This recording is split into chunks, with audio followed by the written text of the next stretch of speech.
Hello दोस्तों, कैसे हो आप सभी लोग। मैं आपका दोस्त अजय स्वागत करता हूं आपके अपने YouTube channel study with Ajay में। दोस्तों, एसएससी जीडी का रिज़ल्ट आ चुका है। जिन मेरे भाइयों का सिलेक्शन हुआ है उन सभी भाइयों को बहुत बहुत मुबारक, बहुत बहुत कैंग्रेचुलेसन दोस्तों। और जिन मेरे भाइयों का सिलेक्शन नहीं हुआ है तो वो दोस्तों चिंता ना करें, कोई चिंता करने वाली बात नहीं है। क्योंकि दोस्तों आपको नेक्स्ट मंथ में यानी कि अगस्त में एसएससी जीडी की बहुत ही बड़ी भर्ती देखने को मिलेगी। दोस्तों, जिस भर्ती का आप सभी को इंतज़ार है दोस्तों, जो मेरे भाई सिलेक्शन नहीं ले पाए हैं दोस्तों, इस भर्ती की तैयारी करने के लिए आप अभी से तैयारी कर सकते हैं। और दोस्तों अभी से तैयारी करेंगे तो ही आप दोस्तों अच्छे लेवल की तैयारी कर पाएंगे और आप एग्ज़ामिनेशन में अच्छा रिजल्ट हासिल कर पाएंगे दोस्तों। तो उसकी तैयारी के लिए दोस्तों आप अभी से लग जाएं। जिन मेरे भाइयों का सिलेक्शन नहीं हुआ है तो उनकी तैयारी दोस्तों पहले से ही थोड़ी बहुत होगी, और नहीं भी है तो दोस्तों आप जीरो से भी स्टार्ट कर सकते हैं। पर जीरो से स्टार्ट करने के लिए दोस्तों आप क्लास को कंटिन्यू करिए और रेगुलर क्लास को देखिए दोस्तों। और अदर जो आपके सोर्स हैं पढ़ाई करने के, बुक्स वगैरह को भी यूज़ करिए दोस्तों। आप सभी की तैयारी कराने के लिए मैं एसएससी जीडी का आज अपना क्लास नंबर 1 है, जिसमें मैं दोस्तों फुल प्रैक्टिस सेट कराऊंगा। 80 के 80 क्वेश्चंस लिए जाएंगे दोस्तों, जो कि अपने एसएससी जीडी का जो 2024 का एग्ज़ाम हुआ था, जिसका रिजल्ट अभी 2-3 दिन पहले आया है, तो उनकी उस एग्ज़ाम की सारी शिफ्टों का मैं सलूशन कराऊंगा दोस्तों। आशा करता हूँ इन सारी शिफ्टों से क्वेश्चंस आएंगे। अगर क्वेश्चंस दोस्तों सेम नहीं आएंगे तो क्वेश्चन का लेवल वही रहेगा दोस्तों। आप सभी से आशा करता हूँ कि आप क्लास को पूरा देखेंगे दोस्तों। तो स्टार्ट करते हैं। क्वेश्चन नंबर 1 आपकी स्क्रीन पर है दोस्तों। क्वेश्चन नंबर 1 दोस्तों क्या कहता है, ये दोस्तों जो आंसर की है, जो अपना क्वेश्चन पेपर है दोस्तों, जो 20 फरवरी को एग्ज़ाम हुआ था फर्स्ट शिफ्ट में, जो कि 9 से 10 बजे के बीच में थी। 20 फरवरी को 2024 को एग्ज़ाम हुआ था, वो अपना आंसर की आज सॉल्व करने वाले हैं। उसमें दोस्तों पहली बात तो आपको एसएससी जीडी का सिलेबस पता होना चाहिए दोस्तों। सिलेबस क्या होता है, इसमें 20 क्वेश्चन मैथ के होते हैं, जो कि अर्थमेटिक से होते हैं मैक्सिमम। एक आध क्वेश्चन दोस्तों मेंसुरेशन से भी आ जाता है, और 20 क्वेश्चन दोस्तों रीजनिंग से होते हैं, और 20 क्वेश्चन हिंदी से, और 20 क्वेश्चन दोस्तों अपने जीएस और करंट अफेयर से होते हैं।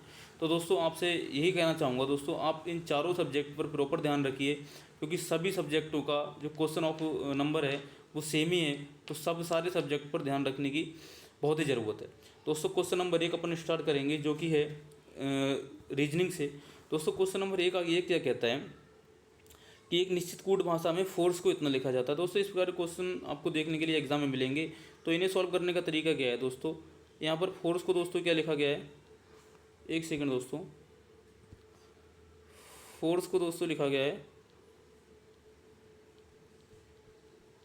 83052। और दोस्तों गेम्स को क्या लिखा गया है, गेम्स को लिखा गया है दोस्तों 42761। ऐसे ही दोस्तों लिखा गया है FORUM को लिखा गया है 08957। हमसे दोस्तों सी का कोड पूछा है, तो सी का कोड निकालने के लिए क्या करेंगे दोस्तों। तो यहाँ पर हमें सी कहाँ कहाँ दिखाई दे रहा है पहले वो देखेंगे। सी दोस्तों इसमें दिखाई दे रहा है, तो हमारा आंसर दोस्तों 83052 में से एक आंसर होगा। ये दोस्तों 2 है, ये 2 है दोस्तों। तो हम क्या करेंगे दोस्तों, अब हम देखेंगे कॉमन क्या क्या है दोस्तों। FOR इसमें कॉमन है और FOR इसमें कॉमन है दोस्तों। तो तीन जो अक्षर हैं वो इसमें कॉमन है, तो 3 डिजिट भी कॉमन होंगे। 3 डिजिट दोस्तों कौन से हैं, 8 है दोस्तों, 0 है दोस्तों, उसके बाद दोस्तों क्या है अपन, उसके बाद 5 है। तो दोस्तों ये सब कट गया। उसके बाद देखेंगे दोस्तों ई इसमें है दोस्तों, और ई इसमें है। तो ई दोस्तों इसमें इन दोनों में क्या कॉमन है, इनमें 2 और 2 कॉमन है दोस्तों। यहाँ पर सी बचा और इधर 3 बचा, तो मतलब कि सी का कोड जो होगा वो 3 होगा, जो कि ऑप्शन नंबर 4 में है, और हाइड हो गया है। ठीक है दोस्तों, आई होप दोस्तों ये क्वेश्चन आपको समझ में आया होगा दोस्तों। इस प्रकार क्वेश्चन करने का ये तरीका होता है, आप इजीली कर सकते हैं दोस्तों। ये तो मैंने आपको सॉल्व करके बताया, आप यहीं पर दोस्तों कर सकते हैं। यहाँ पर करने का तरीका क्या है दोस्तों, एक बार इसे इरेज कर देते हैं। यहाँ पर दोस्तों आप इसे कैसे कर सकते हैं, यहाँ पर आप देखेंगे फोर्स में FOR है, तो और यहाँ पर भी FOR है। तो 3 डिजिट आप यहाँ से काट सकते हैं, 8 9 0 8 और 5 काट सकते हैं दोस्तों। 0 8 5 कट गया दोस्तों, तो यहाँ पर बचा 3 और 2। ई यहाँ पर है और ई यहाँ पर है, तो इसमें 2 और 2 कॉमन है, तो 2 यहाँ से काट देंगे, सी का कोड 3 बचेगा। ठीक है दोस्तों, आई होप समझ में आया होगा। चलते हैं क्वेश्चन नंबर नेक्स्ट पर। क्वेश्चन नंबर नेक्स्ट आपकी स्क्रीन पर है दोस्तों। कह रहा है इसमें क्या होता है दोस्तों कि किन दो को हम आपस में चेंज करते हैं ताकि समीकरण हमारी सॉल्व हो जाए। दोस्तों इसका तरीका मैं आपको कैसा बताऊंगा कि आपको दूसरे ऑप्शन चेक करने की ज़रूरत ही नहीं होगी, आप वही ऑप्शन चेक करेंगे जो कि सही होगा। दोस्तों आप अगर यहाँ पर देखें कि आप यहाँ पर देखें आप, हमें बराबर में 2 लाना है दोस्तों, बराबर में 2 लाना है। अगर हम इसको 9 को चेंज नहीं करें और 8 को भी चेंज नहीं करें तो 8 ने 72 है, जो कि एक बहुत बड़ी संख्या है। इसका मतलब हमें 8 और 9 में से एक को तो चेंज करना होगा, एक को चेंज करना होगा ना दोस्तों। इसका मतलब ये ऑप्शन हमारा गलत हो जाएगा। इसको हम ट्राई कर सकते हैं, इसको ट्राई कर सकते हैं और इसको ट्राई कर सकते हैं। दोस्तों अगर मैं 2 को चेंज करूँ, 2 की जो कि हमारा इक्वल में है, इसको चेंज करूँ तो हमारी समीकरण क्या बनेगी दोस्तों, 8 × 2, क्योंकि दोस्तों 9 की जगह 2 रखना पड़ेगा, बटे 4 + 5 - 3 बराबर 9, बराबर 9। क्योंकि दोस्तों हमने 2 की जगह 9 रखा था, तो इसको काटेंगे दोस्तों, 2 दूनी 4, 2 चौक 8, 5 4 9, और 9 में से 3 जाएगा दोस्तों, कितना बचेगा 5। इसका मतलब ये गलत हो गया। तो दोस्तों क्या करेंगे, हम इनमें से ऑप्शन को ट्राई करके देखते हैं, जो भी ऑप्शन हमारा फॉलो हो जाता है वो हमारा आंसर होता है। एक बार इसे ट्राई करके देखते हैं। 3 और 9 को चेंज करेंगे दोस्तों, 8, दोस्तों 9 की जगह 3 रखेंगे क्योंकि आपस में इंटरचेंज कर रहे हैं। देखो क्या लिखा है, संख्याओं को आपस में बदलने पर।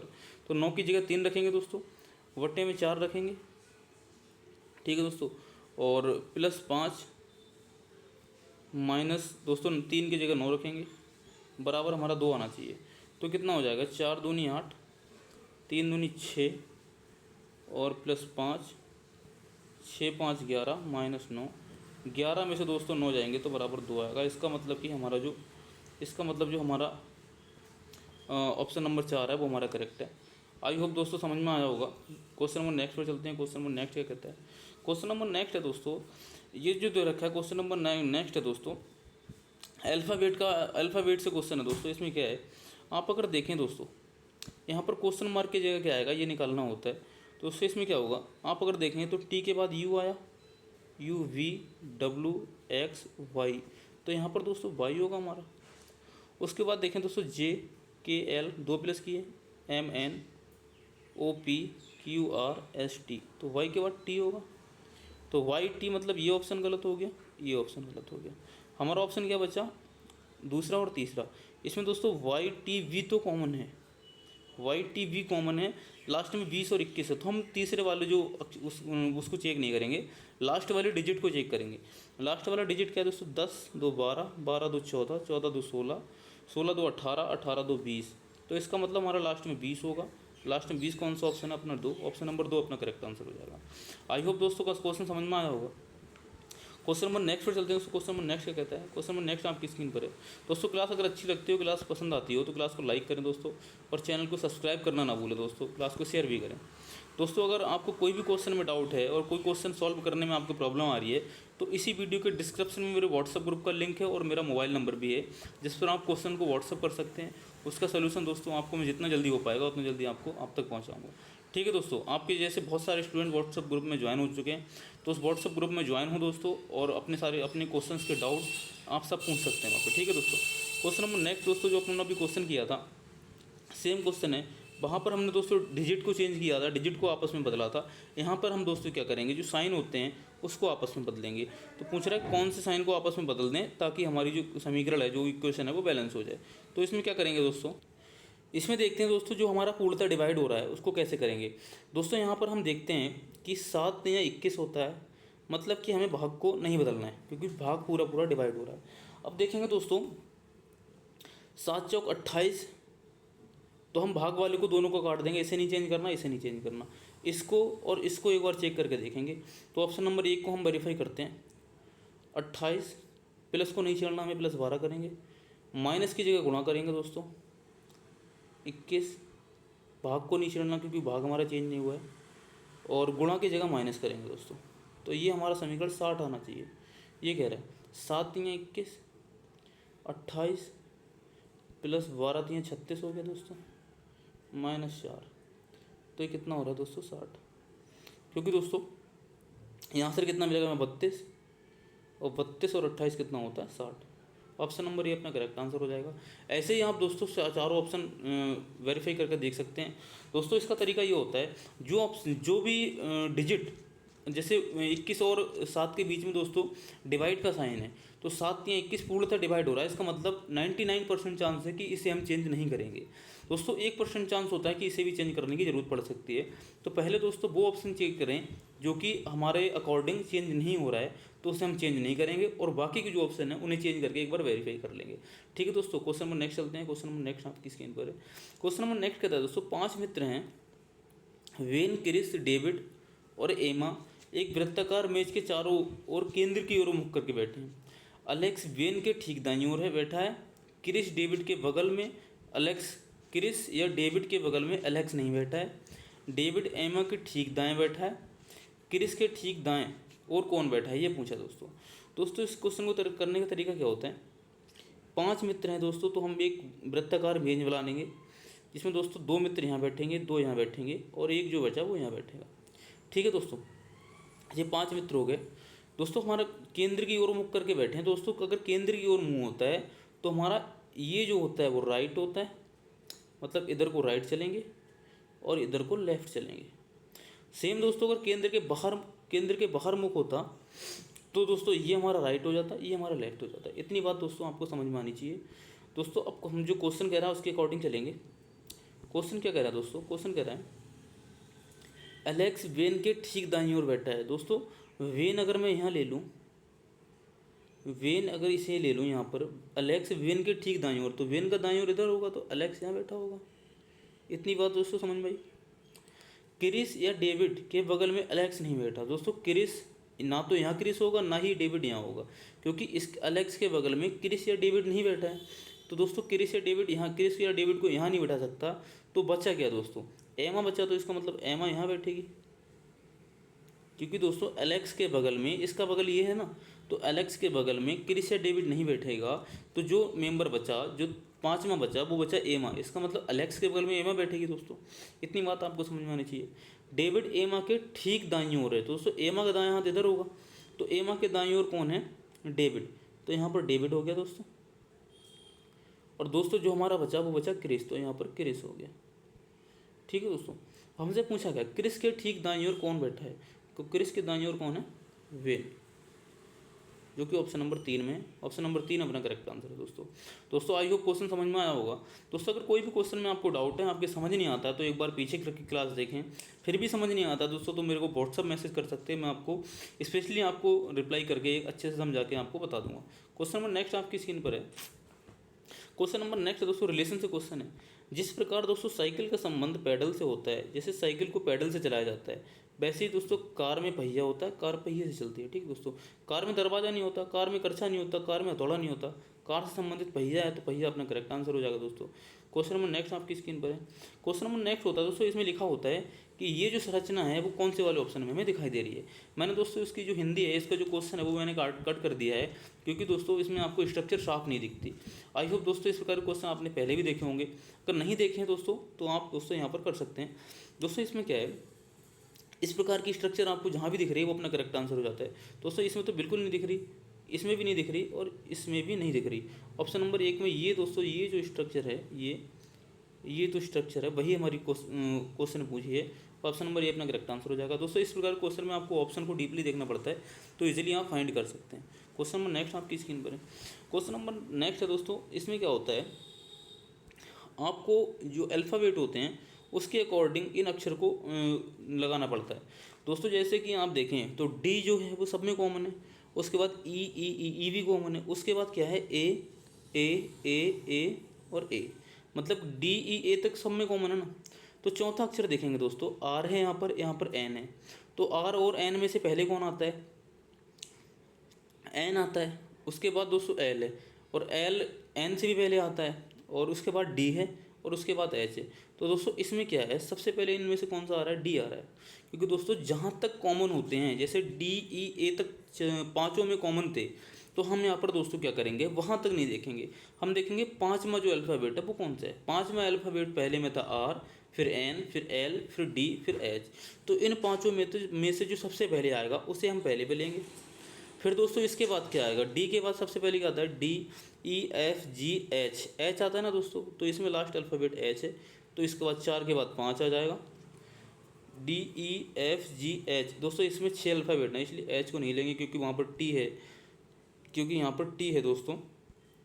चौथे अल्फ़ाबेट की बात हो रही है, तो चौथा अल्फ़ाबेट दोस्तों डी के बाद क्या आता है, D E F G H I J K L, L आता है दोस्तों, तो एल हमारा यहाँ पर है, तो दोस्तों 3 हो जाएगा, एल एम एन, उसके बाद एन आता है 2 हो जाएगा, N O P Q R, R आता है दोस्तों 1 हो जाएगा, आर एस टी, चौथा नंबर पे यहाँ पर टी है, तो 5वें नंबर पे तो यहाँ टी हो जाएगा, 43,215, जो कि ऑप्शन नंबर 4 में अपना करेक्ट आंसर है। आई होप दोस्तों ये समझ में आया होगा। दोस्तों इस प्रकार क्वेश्चन में क्या होता है, ए बी सी डी मतलब कि अल्फ़ाबेट के अकॉर्डिंग नंबर को लगाना होता है, जो भी नंबर अल्फ़ाबेट के अकॉर्डिंग सबसे पहले होता है उसे पहले लगाते हैं, जो लास्ट में होता है उसे लास्ट में लगाते हैं। दोस्तों इस प्रकार के क्वेश्चन में हम ऑप्शन से भी कर सकते हैं। ऑप्शन से करने का तरीका क्या होता है, यहाँ पर दोस्तों जैसे कि पहला हमारा ऑप्शन आया था 4, तो इसका मतलब ये दोनों ऑप्शन हम काट सकते हैं। उसके बाद दोस्तों 3, 2 और 1, 5, मतलब कि लास्ट यहाँ तक 432 तक दोनों ऑप्शन समान है, यहाँ पर भी 432 तक समान है। लास्ट में 5 और 1 में कंपटीशन है, तो हम देखेंगे पहले 1 आएगा या पहले 5 आएगा, जो भी हमारा पहले आएगा वो हमारा पहला आंसर हो जाएगा। ठीक है दोस्तों, क्वेश्चन नंबर नेक्स्ट पे चलते हैं। क्वेश्चन नंबर नेक्स्ट आपकी स्क्रीन पर है दोस्तों। अगर ये क्वेश्चन आपको समझ नहीं आया तो क्लास को एक बार पीछे करके देख लें, अगर फिर भी समझ नहीं आया तो आप मेरे को पर्सनली मैसेज कर सकते हैं, तो आपका मैं रिप्लाई जल्दी से जल्द कर दूंगा। ठीक है दोस्तों, क्वेश्चन नंबर 9 आपकी स्क्रीन पर है। क्वेश्चन नंबर 9 क्या कहता है दोस्तों, 8 लड़के हैं, जैसे कि अपने अभी सर्कल वाला क्वेश्चन किया था, इसमें 5 दोस्त थे और इसमें दोस्तों 8 दोस्त हैं जो कि उत्तर दिशा की ओर मुँह करके बैठे हैं। दोस्तों आपने अगर डायरेक्शन पढ़ा होगा तो आपको पता होगा, ये होते ईस्ट, ये होती है वेस्ट, ये नॉर्थ और ये साउथ। ठीक है दोस्तों, तो आपको डायरेक्शन का भी ज्ञान होना चाहिए, तब यहाँ पे इस प्रकार के क्वेश्चन को लगा पाएंगे। दोस्तों क्या है, B6 V1 के दाईं ओर, दाएं से 5वें स्थान पर है। दोस्तों V1 अगर ये है तो इसके दाएं 5वां कौन सा होगा, उत्तर दिशा की ओर है तो दाएं इधर होगा, 4 और 5, यहाँ पर क्या होगा V6, 1 2 3 4 और 5। ठीक है दोस्तों, ये V6 होगा क्योंकि V6 V1 के दाईं ओर 5वें स्थान पर है, V4 V5 के दाईं ओर 5वें स्थान पर बैठा है। दोस्तों V4 V5 के दाईं ओर 5वें स्थान पर बैठा है, इसको अभी हम नोट कर लेंगे, लिखेंगे नहीं, क्योंकि दोस्तों अभी हमें नहीं पता कि V4 की पोजीशन कहाँ है। आगे देखेंगे दोस्तों, B5 V1 के ठीक दाईं ओर है। दोस्तों क्या है, B5 V1 के ठीक दाईं ओर है, तो यहाँ पर दोस्तों V5 होगा। इतनी बात दोस्तों आपको समझ में आई, यहाँ पर V5 होगा दोस्तों। अब दोस्तों पिछले वाले सेंटेंस चलेंगे, V4 V5 के दाईं ओर से 5वें स्थान पर है। ठीक है दोस्तों, B4 V5 के दाईं ओर से 5वें स्थान पर है, तो V5 ये है, इसके दाईं ओर 5वां, 1 2 3 4 5, तो यहाँ पर होगा, तो यहाँ पर दोस्तों V4 होगा। इतनी बात दोस्तों आपको समझ में आई, क्योंकि जो सेंटेंस था अपना V4 V5 के दाईं ओर 5वें स्थान पर, तो V5 के दाईं ओर 5वां स्थान ये होगा। इतनी बात आपके समझ में आई, ये सेंटेंस हम पहले ही पूरा कर चुके हैं। नेक्स्ट है दोस्तों, B8 V4 के बाईं ओर से 3रे स्थान पर है, तो V4 कौन सा, ये, इसके बाईं ओर तीसरा कौन सा होगा, 1 2 3, तो यहाँ पर क्या होगा V8, क्योंकि दायां अपना इधर है, ये राइट है और ये लेफ्ट है। इतनी बात आपको समझ में आनी चाहिए दोस्तों। B8 V4 के बाईं ओर 3रे स्थान पर हो गया। B2 B7 के दाईं ओर से 3रे स्थान पर है। दोस्तों B2 कहाँ पर अपना नहीं पता, B7 के दाईं ओर 3रे स्थान पर बैठा है। B7 B1 का निकटतम पड़ोसी है, B7 B1 का निकटतम पड़ोसी। दोस्तों इसका निकटतम पड़ोसी तो ये हो गया, तो इसका मतलब B7 यहाँ होगा, क्योंकि किसी भी मेंबर के 2 निकटतम पड़ोसी होते हैं, एक लेफ्ट और एक राइट। दोस्तों B1 का निकटतम जो राइट पड़ोसी था वो B5 पहले से ही था, और जो सेंटेंस ये रखा है B7 B1 का निकटतम पड़ोसी है, इसका मतलब वो उसका लेफ्ट पड़ोसी है। अब पिछले वाले सेंटेंस में क्या था, V2 B7 के दाईं ओर से 3रे स्थान पर है। दोस्तों 1 2 3, तो यहाँ पर दोस्तों V2 होगा। इतनी बात दोस्तों आपको समझ में आई। तो क्या पूछ रहा है दोस्तों, V1 के ठीक बाईं ओर कौन बैठा है, V1 ये है दोस्तों, इसके ठीक बाईं ओर कौन है, B7 अपना करेक्ट आंसर हो जाएगा। आई होप दोस्तों ये आपको समझ में आया होगा। दोस्तों अगर आपके समझ नहीं आया है तो आप एक बार क्लास को पीछे करके भी देख सकते हैं। ठीक है दोस्तों, क्वेश्चन नंबर नेक्स्ट आपकी स्क्रीन पर है।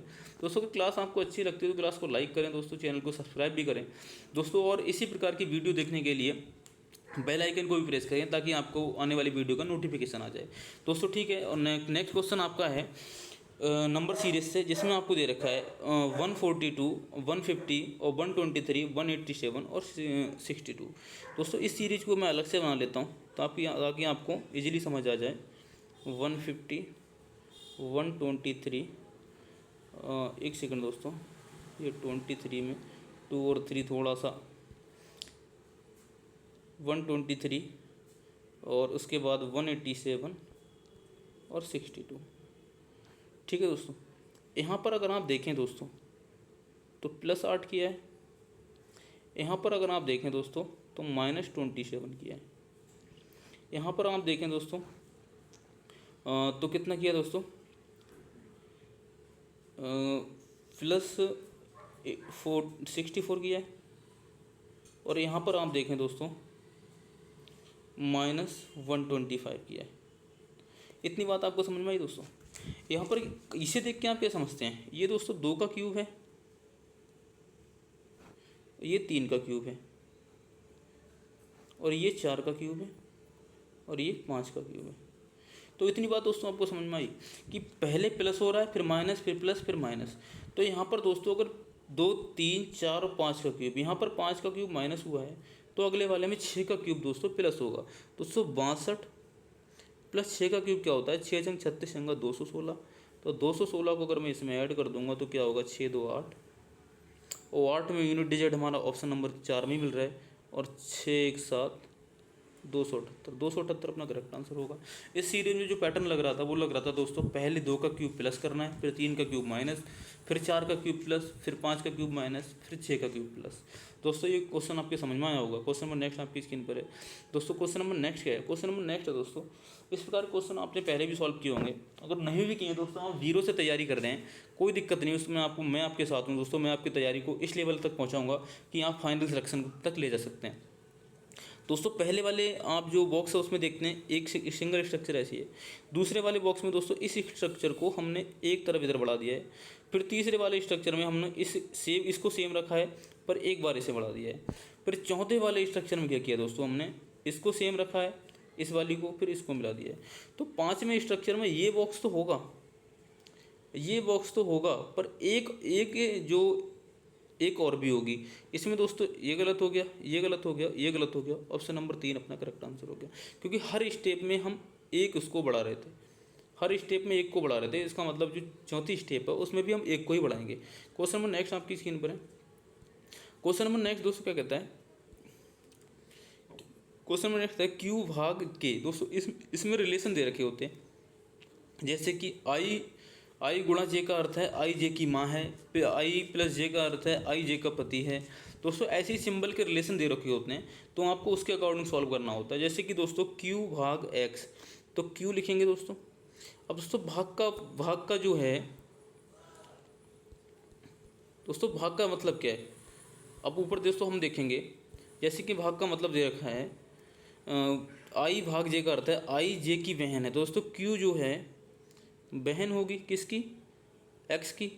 भाई बहन का रिलेशन है तो हम एक ही पीढ़ी में रखेंगे। उसके बाद एक्स प्लस वाई का मतलब क्या है दोस्तों, आई प्लस जे का अर्थ है आई जे का पति है।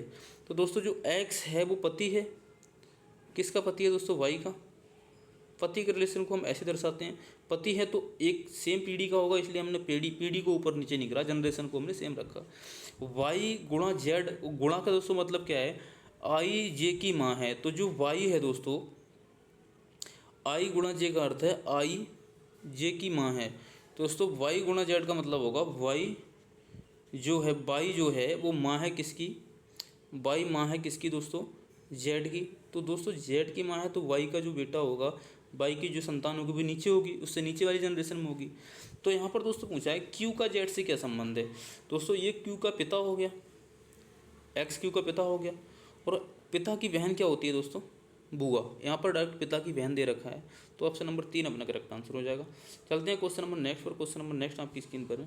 क्वेश्चन नंबर नेक्स्ट दे रखा है दोस्तों, जो इसमें पूछा है मोड़कर नहीं बनाया जा सकता। ये दोस्तों एक खुला पासा है, डाइस से क्वेश्चन दे रखा है, ये खुला हुआ पासा है। अब कह रहा है अगर इस पासे को बंद किया जाए तो कौन सा नहीं बनाया जा सकता। तो इसमें दोस्तों आपको पता होना चाहिए इसका तरीका क्या होता है।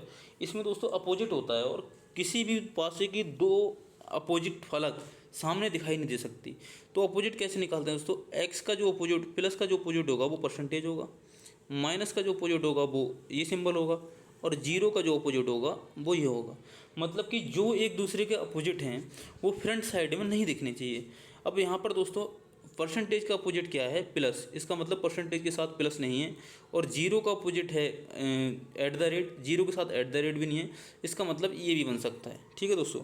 उसके बाद आपको दे रखा है परसेंटेज का अपोजिट क्या है, प्लस, और दोनों अपोजिट एक साथ नहीं हो सकते, इसका मतलब ये हमारा नहीं बन सकता। और प्लस का अपोजिट क्या हुआ दोस्तों, परसेंटेज, प्लस के साथ परसेंटेज नहीं है, माइनस के साथ दोस्तों ये वाला सिंबल नहीं है। ठीक है दोस्तों। और ऐट द रेट के साथ में जीरो नहीं है, इसका मतलब ये भी बन सकता है और ये भी बन सकता है। जो नहीं बन सकता वो है वो ऑप्शन नंबर 2 जो हमसे पूछा था, नहीं बन सकता, वही अपना करेक्ट आंसर हो जाएगा। आई होप दोस्तों क्वेश्चन समझ में आया होगा दोस्तों। क्वेश्चन नंबर नेक्स्ट आपकी स्क्रीन पर है। दोस्तों इस क्वेश्चन में क्या है, जो भी पासे की दो फलक अपोजिट होती हैं वो कभी आमने सामने दिखाई नहीं दे सकती। आपने भी दोस्तों लूडो खेला होगा। अगर दोस्तों 6 के नीचे 1 नंबर है तो अगर हम किसी भी तरीके से पासे को रख लें तो 6 और 1 सामने से देखने पर आपको दिखाई नहीं देंगे। तो वही तरीका है दोस्तों, अगर हम पासे को खोल दें तो ये खुला हुआ पासा है दोस्तों, इसमें परसेंटेज और प्लस दोनों अपोजिट हैं तो दोनों एक साथ दिखाई नहीं देंगे। इसमें परसेंटेज और प्लस एक साथ दिखाई दे रहे थे, इसका मतलब ये पासा कभी नहीं बनाया जा सकता। ऑप्शन नंबर 2 अपना करेक्ट आंसर होगा। ठीक है दोस्तों। क्वेश्चन नंबर 14 आपकी स्क्रीन पर है। क्वेश्चन नंबर 14 दोस्तों ये स्टेटमेंट और कंक्लुएंस से प्रश्न है, आपने पढ़ा होगा दोस्तों पहले भी। इसमें दोस्तों क्या होता है कि जो स्टेटमेंट कहता है उसी के अकॉर्डिंग चलना होता है और अपने अकॉर्डिंग कुछ भी नहीं करना होता दोस्तों। इसमें स्टेटमेंट कहता है सभी बल्ले गेंद हैं, तो ये हम बल्ले को बी मान लेते हैं। सभी बल्ले गेंद हैं तो गेंद को हम जी मान लेते हैं। ठीक है दोस्तों। और सभी गेंद बैडमिंटन है तो सभी गेंदों को हम बैडमिंटन मान लेते हैं। बैडमिंटन को हम सेकंड बी से रिप्रेजेंट करते हैं। तो और तीसरा है दोस्तों सभी बैडमिंटन विकेट हैं। ये हो गया सबका चौथा घेरा। विकेट को हम बी सी मान लेते हैं। ठीक है दोस्तों। तो क्या कहता है, निष्कर्ष क्या कहता है दोस्तों, सभी बल्ले विकेट हैं, सभी बल्ले, ये जो है बल्ले हैं और ये सब विकेट हैं। तो छोटा वाला सर्कल बड़े वाले सर्कल के अंदर है, इसका मतलब पहला वाला स्टेटमेंट हमारा सही हो जाएगा। दूसरा, कुछ बैडमिंटन बल्ले हैं, ये जो बैडमिंटन हैं वो बल्ले हैं दोस्तों, कुछ बैडमिंटन बल्ले हैं क्योंकि बैडमिंटन के अंदर ही बल्ले हैं दोस्तों। इसका मतलब क्या है, कुछ वाला स्टेटमेंट ये भी सही हो जाएगा। ऑप्शन स्टेटमेंट 1 और 2 दोनों सही हो जाएंगे, जो कि ऑप्शन नंबर 4 में दे रखा है। आई होप दोस्तों ये समझ में आया होगा आपके। क्वेश्चन नंबर नेक्स्ट आपकी स्क्रीन पर है। क्वेश्चन नंबर नेक्स्ट है दोस्तों, इसमें इस प्रकार के क्वेश्चन में क्या करना होता है, एक सीरीज़ दी रखी होती है, उसमें कुछ नंबर मिसिंग होते हैं, वो आपको भरना होते हैं। जैसे ये यहाँ पर मिसिंग है, जैसे ये मिसिंग है, ये मिसिंग है, ये मिसिंग है और ये मिसिंग है दोस्तों। अगर आप इसको पढ़ें JKLMNO, फिर दोस्तों JKLMNO, फिर J, उसके बाद K आएगा दोस्तों, LMNO, फिर JK, फिर L आएगा, MN आएगा, O, JKLMNO। तो इसका मतलब KLNO अपना आंसर हो जाएगा, क्योंकि ऑप्शन नंबर ए में दे रखा है। क्वेश्चन नंबर नेक्स्ट आपकी स्क्रीन पर है। क्वेश्चन नंबर नेक्स्ट दे रखा है दोस्तों, 23 के विपरीत फलक पर कौन सी संख्या होगी। सेम दोस्तों क्वेश्चन आ गया, 23 के विपरीत फलक पर पूछा है, तो विपरीत फलक होगी वो सामने से दिखाई नहीं देगी।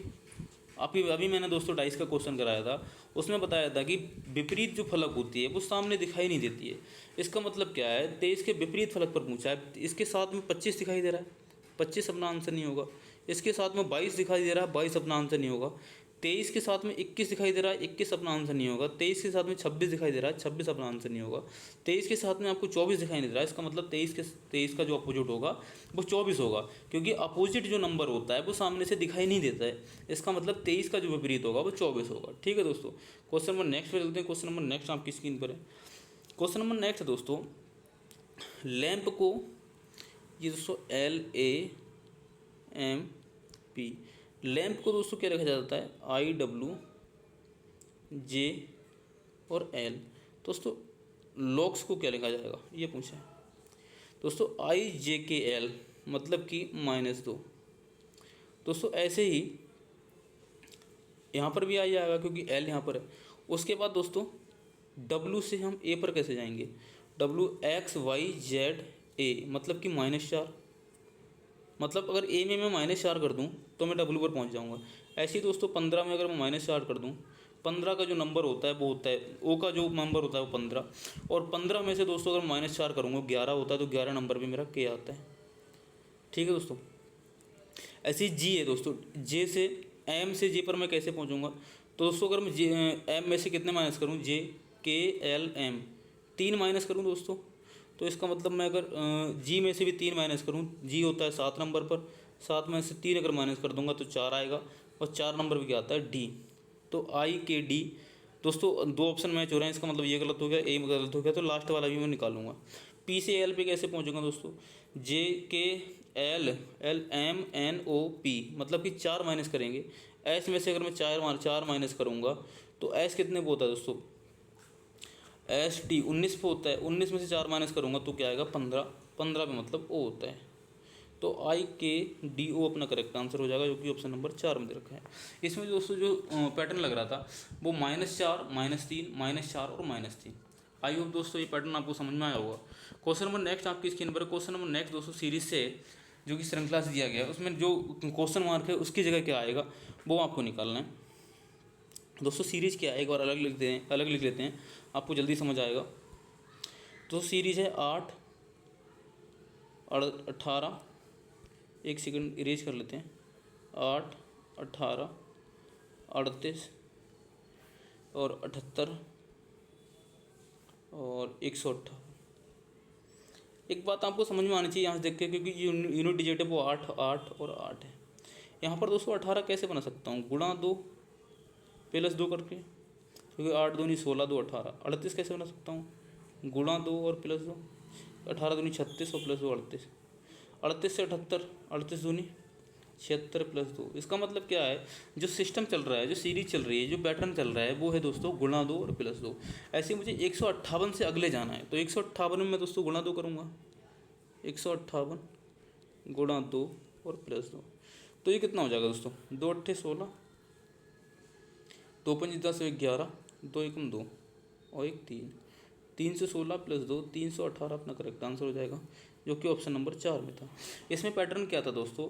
+2 गुणा 2 और +2। ठीक है दोस्तों, आई होप समझ में आया होगा। क्वेश्चन नंबर 19 आपकी स्क्रीन पर है। क्वेश्चन नंबर 19 क्या कह रहा है? क्वेश्चन नंबर 19 में एक पैटर्न चल रहा है दोस्तों, यहाँ पर 1 था, यहाँ पर 2 हो गए, लेकिन उल्टा हो गया। ये जो बॉक्स था वो ऐसे ऐसे में रखा हुआ था, और ये वाला बॉक्स ऐसे ऐसे में आ गया। इसका मतलब तीसरे में दोस्तों ये पैटर्न चल रहा है, इधर बॉक्स फिर ऐसा फिर ऐसा। चौथे में दोस्तों ऐसा ऐसा फिर ऐसा और फिर ऐसा। इसमें दोस्तों 5 बॉक्स होंगे, लेकिन पांचों बॉक्स में दोस्तों क्या होगा? ये वाली स्ट्रक्चर तो सेम रहेगी, ये वाली स्ट्रक्चर दोस्तों सेम इसमें नहीं है, ये वाली स्ट्रक्चर सेम इसमें नहीं है, ये वाली स्ट्रक्चर यहाँ तक तो सेम इसमें भी है, पर दोस्तों 5 में भी सेम जो होना चाहिए भैया, ऑप्शन नंबर 2 अपना करेक्ट आंसर हो जाएगा। इसमें दोस्तों आप अगर डीपली देख पा रहे हैं तो आप इजीली समझ पाएंगे, मेरे समझाने की इतनी ज़रूरत नहीं है। क्वेश्चन नंबर 20 आपकी स्क्रीन पर है। क्वेश्चन नंबर 20 क्या कहता है दोस्तों? के डब्ल्यू और एफ आर, जो संबंध दोस्तों के और डब्ल्यू में है, के डब्ल्यू रेशियो एफ आर। इसके बाद दोस्तों कौन सा ऑप्शन करेक्ट आंसर होगा दोस्तों? एफ से के पर हम कैसे जा सकते हैं? FGHIJK, मतलब कि -5 करके के में से अगर मैं -5 कर दूं तो एफ पर आ जाऊंगा। ठीक है दोस्तों। डब्ल्यू से आर पे कैसे जा सकता हूं? डब्ल्यू कितना होता है? 23, और आर कितना होता है? 18। तो 23 में से मैं 18 -5 कर दूं तो मैं आर पे जा सकता हूं, मतलब कि -5 हो रहा है। और दोस्तों बी में से अगर मैं -5 करूँगा, बी कितना होता है? 2, और -5 अगर कर दूंगा तो 2 और कितना बचेगा फिर? 26 में से अगर कितना 3 जाएगा तो 23 बचेगा, 23 ओ ठीक है। और एम कितना होता है? 13, और 13 में से 3 जाएगा 10 बचेगा। इसका मतलब ऑप्शन नंबर 1 अपना गलत हो जाएगा। ओ से सी पर जाने के लिए दोस्तों -5 नहीं होगा, यहाँ भी -5 नहीं होगा। एक बार ऐसे ट्राई करते हैं। आई कितना होता है? 9, और 9 में से -5 करूँगा, ये आई और यू, इसमें से अगर -5 करूँगा, आई कितना 9 होता है, 9 में से -5 करूँगा तो 4 आएगा, 4 का मतलब डी होता है। यू कितना होता है दोस्तों? यू होता है 21, और 21 में से 5 माइनस करूँगा कितना हो जाएगा? 16। 16 का मतलब होता है पी। ऑप्शन नंबर 4 अपना करेक्ट आंसर हो जाएगा। आई होप दोस्तों समझ में आ जाएगा। क्वेश्चन नंबर नेक्स्ट आपकी स्क्रीन पर है। क्वेश्चन नंबर नेक्स्ट है दोस्तों जीएस का। दोस्तों जीएस के कुछ क्वेश्चंस को मैंने स्किप कर दिया जो कि करंट अफेयर के थे, क्योंकि आपको दोस्तों हर एग्जाम के लिए करंट अफेयर अलग से पढ़ना पड़ता है। किसी भी एग्जाम में दोस्तों करंट अफेयर बैक ईयर का या प्रीवियस ईयर का रिपीट नहीं होता, तो करंट अफेयर आपको दोस्तों तुरंत का ही पढ़ना पड़ता है। 1 से 2 महीने का करंट अफेयर, 2 से 3 महीने का करंट अफेयर आपको पढ़ना पड़ता है दोस्तों। इसलिए मैंने करंट अफेयर के जो क्वेश्चन हैं वो मैंने स्किप कर दिए, क्योंकि वो आपके किसी काम के नहीं थे। इसमें हम दोस्तों जीएस के प्रश्न लेंगे और अदर जो स्टैटिक जीके के प्रश्न हैं वो भी हम इसमें करेंगे, ठीक है दोस्तों। इसमें जीके को क्वेश्चन थे, सॉरी करंट अफेयर क्वेश्चन थे, उनका जो रेशियो था 5 से 8 नंबर का था।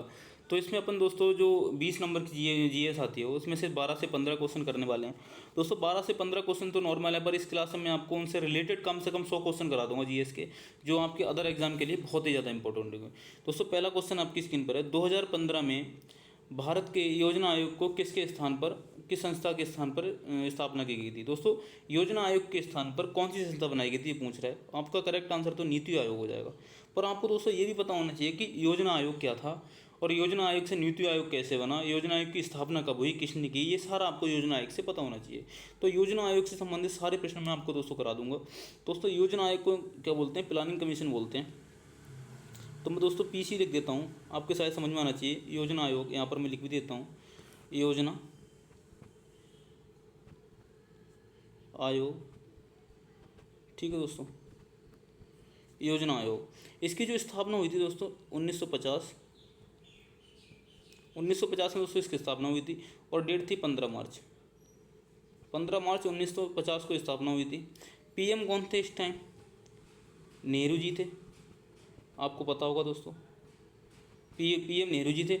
यहाँ पर दोस्तों आपको पता होना चाहिए इसके जो अध्यक्ष होते हैं वो कौन होते हैं, अध्यक्ष पीएम होता है। योजना आयोग का जो अध्यक्ष होता है वो पीएम होता है।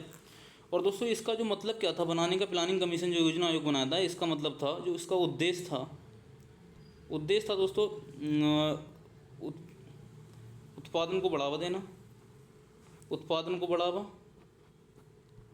और रोजगार, ये दोस्तों इसका उद्देश्य था, ठीक है दोस्तों, ये उसका उद्देश्य था। अब दोस्तों ये सारा चलता रहा। जब 2014 में गवर्नमेंट चेंज हुई तो इसमें क्या हुआ दोस्तों, इस योजना आयोग को हटा दिया, इस योजना आयोग को चेंज कर दिया।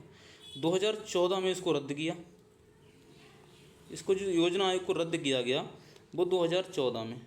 पर दोस्तों इसकी जगह पर भी तो किसी को लाना था, क्योंकि अगर दोस्तों योजना आयोग नहीं रहेगा तो उसकी जगह पर भी तो किसी को लाना था, क्योंकि अगर योजना आयोग नहीं रहेगा तो प्लानिंग नहीं होगी तो दोस्तों रोजगार नहीं मिलेंगे, उत्पादन नहीं बढ़ेगा। तो इसके लिए योजना आयोग का होना जरूरी था दोस्तों। 2013 इसना शायद दोस्तों इसे आप लिख लें, नोट कर लें, क्योंकि अपने पास स्पेस का इशू है तो इसको इरेज करना पड़ेगा। 2014 में इसे रद्द कर दिया गया। उसके बाद दोस्तों 2015 में इसकी जगह नीति आयोग लाया गया, नीति आयोग, इसकी स्थापना दोस्तों 2015 में हुई। 2015 में इसकी स्थापना हुई। इसका दोस्तों आपकी फुल फॉर्म भी पता होना चाहिए। इसकी फुल फॉर्म होती है national institute of transforming India. ये भी आपको दोस्तों पता होना चाहिए। जो पंचवर्षीय योजना की जो स्थापना हुई थी, पंचवर्षीय योजना है 5 ईयर प्लान, वो दोस्तों योजना आयोग के ही द्वारा लाई गई थी, क्योंकि एक साल में जो भी काम करना है वो योजना आयोग के द्वारा लाया गया था दोस्तों। जो योजना आयोग या नीति आयोग है वो संवैधानिक निकाय नहीं है, मतलब कि असंवैधानिक निकाय है। संवैधानिक से मतलब क्या होता है दोस्तों, जो चीज़ संविधान में लिखी गई है वो संवैधानिक है और जो संविधान में नहीं लिखी गई है वो असंवैधानिक है। इसका मतलब योजना आयोग का जो जिक्र है वो संविधान में नहीं है, इसलिए ये असंवैधानिक निकाय है, ठीक है दोस्तों। ये अब अपना नीति आयोग पूरा हो गया। उसके बाद अपन देखते हैं आरबीआई, क्योंकि आरबीआई से भी बहुत ज़्यादा क्वेश्चन आते हैं। आरबीआई को क्या करेंगे दोस्तों, आरबीआई को हम अपना इस पोस्टमार्टम करने वाले हैं। आरबीआई से रिलेटेड जितने भी क्वेश्चन होते हैं मैं आपको सारे बताने वाला हूँ। आरबीआई से क्या होता है दोस्तों, आरबीआई की स्थापना कब हुई थी। आरबीआई की स्थापना हुई थी दोस्तों 1 अप्रैल 1935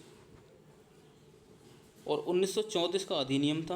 एक्ट कौन सा था दोस्तों, 1934। नाम क्या था दोस्तों, यंग हिल्टन, इसको दोस्तों नीचे कर लेते हैं। जो अधिनियम था वो 1934 का था। उसका नाम था young Hilton. Young Hilton young Hilton commission था दोस्तों। इसका जो स्टार्टिंग में हेडक्वार्टर था,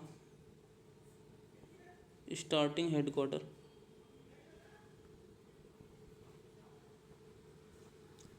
स्टार्टिंग जो हेडक्वार्टर था दोस्तों,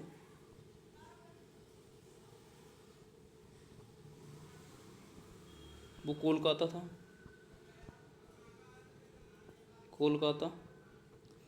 पर जो अभी हेडक्वार्टर है, अभी हेडक्वार्टर वर्तमान में हेडक्वार्टर है जो दोस्तों, वो मुंबई है। ठीक है दोस्तों, इतनी बात आपको पता होना चाहिए। अभी जो इसका हेडक्वार्टर है वो मुंबई है, और जो अब इसकी स्थापना हुई थी वो जो हेडक्वार्टर था वो था कोलकाता। ठीक है दोस्तों, अब आरबीआई से संबंधित इतने क्वेश्चन आपको पता होने चाहिए, इतने नोट कर लें दोस्तों। और भी जो क्वेश्चन बचे हैं वो आपको मैं बता देता हूँ। ठीक है दोस्तों, इसका जो राष्ट्रीयकरण हुआ था, जो नेशनलाइजेशन हुआ था, राष्ट्रीयकरण हुआ था, राष्ट्रीयकरण वो हुआ था दोस्तों 1949 में। ये क्वेश्चन दोस्तों बहुत इंपॉर्टेंट है। 1949 में दोस्तों, एक सेकंड दोस्तों, राष्ट्रीयकरण 1949। इसमें दोस्तों जो गवर्नर होते हैं वो होते हैं 1+4। 1+4 एक होता है गवर्नर, 4 होते हैं दोस्तों पूर्वकालिक गवर्नर। ठीक है दोस्तों, 1+4 की इसमें समिति होती है। इसमें एक गवर्नर होता है, 4 पूर्वकालिक गवर्नर होते हैं। अब गवर्नर की बात आई दोस्तों, तो पहला गवर्नर पता होना चाहिए। फर्स्ट कौन था? Osborne Smith. ये क्वेश्चन दोस्तों बहुत इंपॉर्टेंट है, बहुत परीक्षाओं में पूछा जा चुका है कि आरबीआई का पहला गवर्नर कौन था। वो था ऑसबॉर्न स्मिथ। अब दोस्तों पहला इंडियन पता होना चाहिए। फर्स्ट इंडियन कौन था दोस्तों? वो था दोस्तों सर CD देशमुख। देशमुख। अब दोस्तों CD देशमुख से आपको क्या पता होना चाहिए कि CD देशमुख में CD का मतलब क्या है। CD का मतलब है दोस्तों चिंतामन द्वारकानाथ। दोस्तों इसका ना CD का मतलब है चिंतामन द्वारकानाथ, ये आपको पता होना चाहिए। और दोस्तों एक बात और भी पता होनी चाहिए आपको कि आरबीआई की अभी तक कोई भी महिला गवर्नर नहीं बनी है। ठीक है दोस्तों, अभी तक कोई भी महिला गवर्नर नहीं बनी है। पहली महिला डिप्टी गवर्नर जो थी वो डिप्टी गवर्नर थी दोस्तों। कई स्टूडेंट को डाउट रहता है कि जो केजी उदेसी थी वो आरबीआई की पहली महिला गवर्नर थी, लेकिन नहीं दोस्तों, आरबीआई की अभी तक कोई भी महिला गवर्नर नहीं है। और वर्तमान में अभी जो आरबीआई की जो पहली महिला उप गवर्नर थी या डिप्टी गवर्नर थी, उनका नाम था केजी उदेसी। ठीक है दोस्तों, आरबीआई की कोई भी महिला गवर्नर आज तक नहीं बनी है। दोस्तों आप सभी कमेंट करके बताएंगे कि आरबीआई की अभी वर्तमान में गवर्नर कौन है। ठीक है दोस्तों, उनका नाम बताएंगे। नेक्स्ट दोस्तों अपने पास है नाबार्ड। इसको दोस्तों इरेज करते हैं। नाबार्ड क्या है दोस्तों? हमने दोस्तों इसे सीख लिया। नाबार्ड की बात आती है। नाबार्ड की अपन को पहली बात तो फुल फॉर्म पता होना चाहिए। सारे दोस्त मेरे नाबार्ड की फुल फॉर्म को नोट करेंगे। नाबार्ड की फुल फॉर्म होती है दोस्तों national bank for agriculture and rural development. ठीक है दोस्तों, national agriculture bank for national bank for agriculture rural development, ये नाबार्ड की फुल फॉर्म होती है। अब नाबार्ड की स्थापना दोस्तों कब हुई थी? 12 जुलाई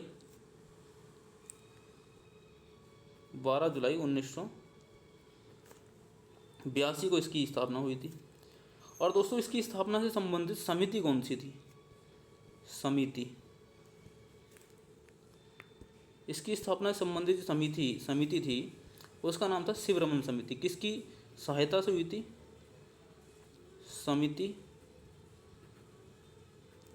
शिवरमन समिति। ये दोस्तों बहुत बार पूछा जाता है कि शिवरमन समिति किससे संबंधित है। तो शिवरमन समिति की जो समिति का संबंध है वो है नाबार्ड से। और नाबार्ड का जो उद्देश्य होता है वो कृषि संबंधित होता है। ये भी कई बार पूछ लिया जा सकता है कि नाबार्ड जो होता है वो किससे संबंधित है, तो वो एग्रीकल्चर से संबंधित है। ठीक है दोस्तों, अब जो नाबार्ड के चेयरमैन हैं वो अभी वर्तमान में चेयरमैन कौन है? वर्तमान CEO वो हैं दोस्तों साजी साजी केबी, ये दोस्तों वर्तमान में नाबार्ड के चेयरमैन है। ठीक है दोस्तों, ये नाम बहुत इंपॉर्टेंट है, ये आपको एग्जाम में देखने के लिए मिलेगा। भारत में इसके जनक कौन है? नाबार्ड के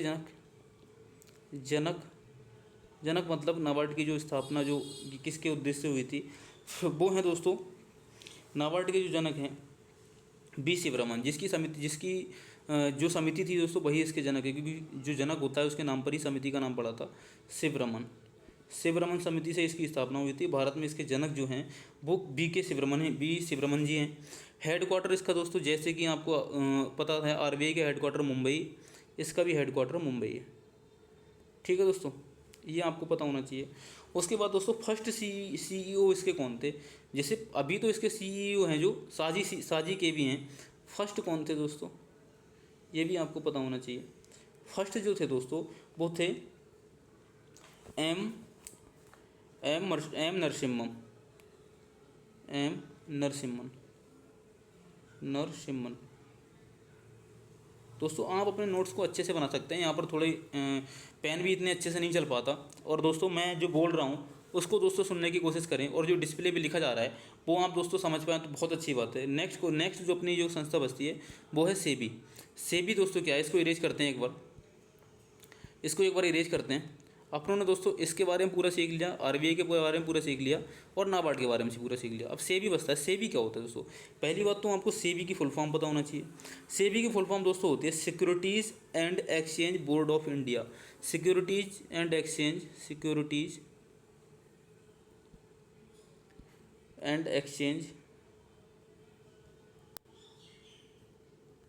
बोर्ड ऑफ इंडिया। आप दोस्तों स्पेलिंग पर ना जाएं, क्योंकि दोस्तों स्पेलिंग से कुछ नहीं है। मैं आपको जो बता रहा हूँ उससे सुनो दोस्तों, क्योंकि मेरी जो स्पेलिंग है वो स्पेलिंग में एरर हो सकती है, उस पर आप दोस्तों नहीं जाएं। ठीक है दोस्तों, इसकी जो फुल फॉर्म होती है securities and exchange board of India. इसकी स्थापना कब हुई थी? जैसे दोस्तों हमने सीखा नाबार्ड की स्थापना हुई थी 12 जुलाई 1982 में, आरबीआई की स्थापना हुई थी 1 अप्रैल 1935 में, और जो नीति आयोग था वो 1950 में बना था। ठीक है दोस्तों, ऐसी सेबी की जो स्थापना हुई थी वो हुई थी 12 अप्रैल 1988। ये दोस्तों क्वेश्चन आपके बहुत ज़्यादा इंपॉर्टेंट हैं, आप इन सबको सारे क्वेश्चन को नोट कर सकते हैं, क्योंकि आपको एग्जाम में देखने के लिए जरूर मिलेंगे। ठीक है दोस्तों, सेबी की स्थापना 12 अप्रैल 1988 को हुई थी। हेडक्वार्टर जैसे कि अपने नाबार्ड का देखा मुंबई में था, आरबीआई का मुंबई में था, इसका हेडक्वार्टर भी मुंबई में। ठीक है दोस्तों, इसका हेडक्वार्टर भी मुंबई में। और इसके जो दोस्तों अध्यक्ष हैं दोस्तों वो हैं अभी माधवीपुरी बुच। जो ये क्वेश्चन दोस्तों आपको अभी मैं लिख के देता हूँ, ये क्वेश्चन जरूर पूछा जाएगा दोस्तों किसी भी एग्जाम में। इसमें जो दोस्तों अध्यक्ष हैं, अध्यक्ष माधवीपुरी बुच।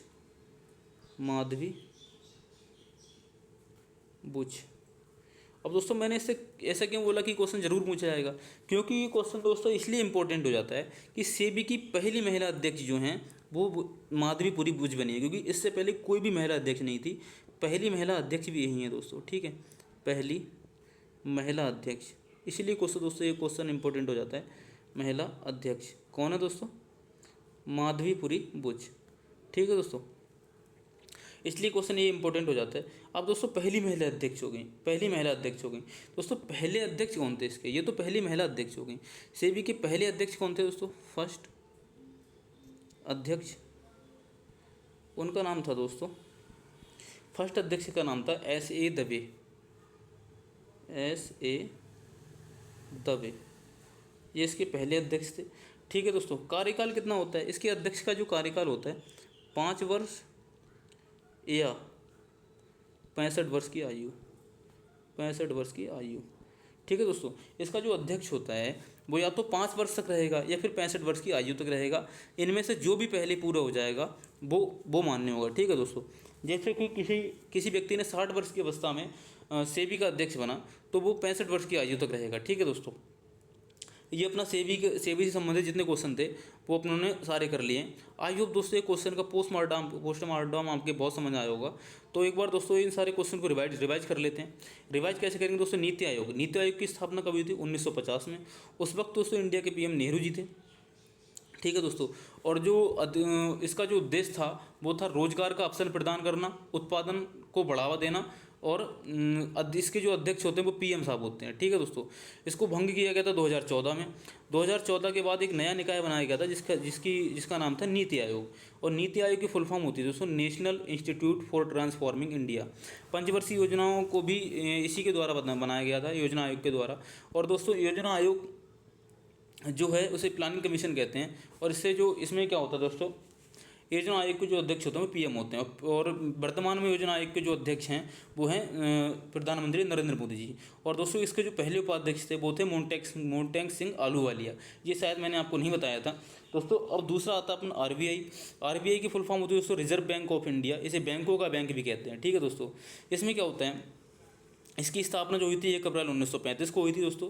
अधिनियम था 1934 का, और अधिनियम का नाम था यंग हिल्टन अधिनियम। ठीक है दोस्तों, शुरुआत में इसका हेडक्वार्टर दोस्तों कलकत्ता में था। उसके बाद दोस्तों स्थायी इसका हेडक्वार्टर बनाया गया, वो कि मुंबई में बनाया गया। इसका राष्ट्रीयकरण 1949 को हुआ दोस्तों। इसके जो समिति का जो वो होता है, जो 1+4 की इसमें समिति होती है, जिसमें 1 होता है दोस्तों गवर्नर और 4 होते हैं पूर्वकालिक गवर्नर या उप गवर्नर। दोस्तों फर्स्ट गवर्नर इसके जो थे वो कि एक अंग्रेज थे, उनका नाम था Osborne Smith.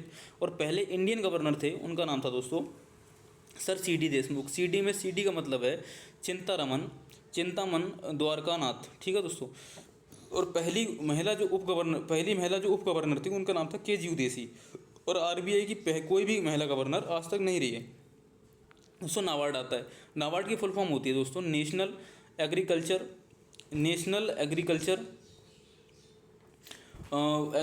Bank for agriculture and rural development, इसकी फुल फॉर्म होती है। इसकी स्थापना दोस्तों 12 जुलाई 1982 को हुई थी।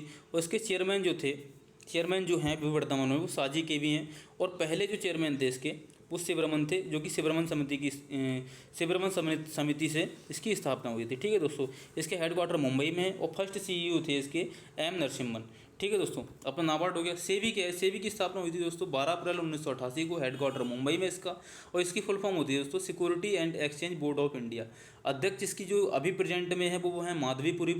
और दोस्तों ये जो हैं वो पहली महिला अध्यक्ष हैं। और इसके दोस्तों पहले जो अध्यक्ष थे वो थे S.A. दवे। और इसके अध्यक्ष का जो कार्यकाल होता है दोस्तों वो होता है 5 वर्ष या 65 वर्ष, जो भी पूरा हो जाए।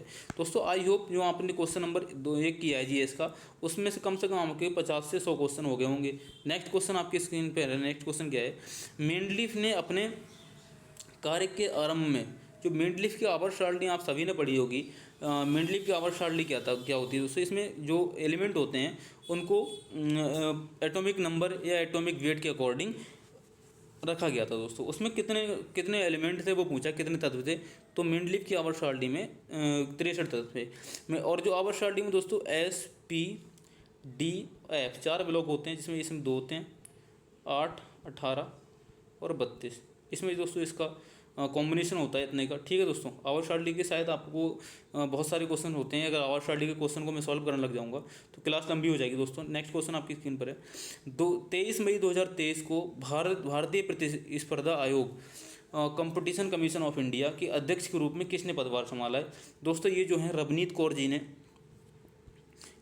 कौर जी ने CCI के अध्यक्ष के रूप में पदभार संभाला है। ये भी दोस्तों क्वेश्चन आपको पता होना चाहिए। नेक्स्ट आपकी स्क्रीन पर है। क्वेश्चन नंबर नेक्स्ट है दोस्तों, इनमें से निम्न में से कौन से भारतीय संगीतकार सर्वोच्च नागरिक सम्मान भारत रत्न प्राप्त करने वाली पहली गायिका बनी है दोस्तों। जो संगीतकार हैं उनमें दोस्तों ऐसी कौन सी गायकार हैं जिन्हें हम पहली बार भारत का सर्वोच्च नागरिक सम्मान भारत रत्न मिला था। तो ये दोस्तों हैं MS सुब्बुलक्ष्मी जी को सर्वोच्च सम्मान जो होता है भारत रत्न वो दिया गया था दोस्तों। अब हमें दोस्तों पता होना चाहिए कि जाकिर हुसैन जी, इनके बारे में पता होना चाहिए। जो जाकिर हुसैन थे दोस्तों, ये तबला वादक थे जाकिर हुसैन। AR रहमान थे दोस्तों, संगीतकार थे।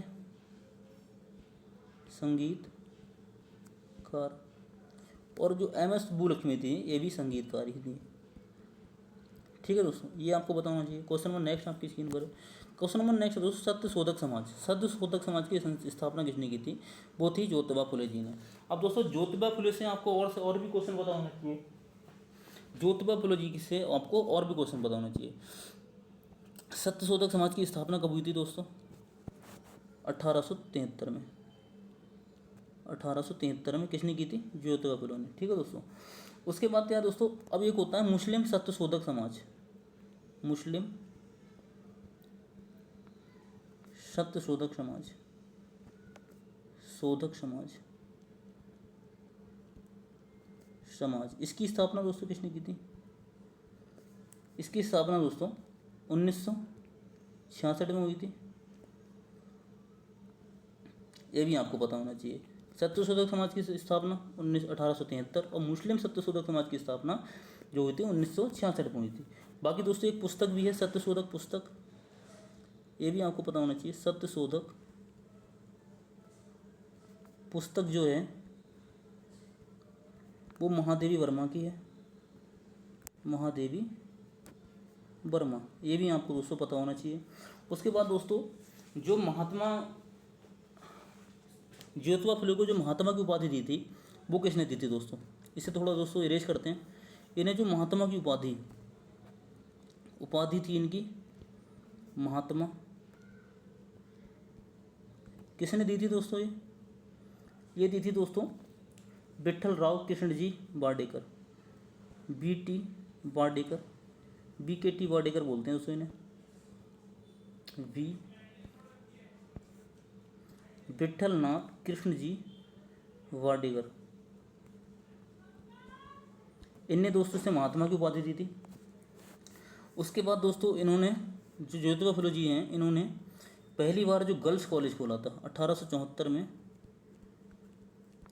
First girls college, girls college जो कि ज्योतिबा फुले जी ने खोला था।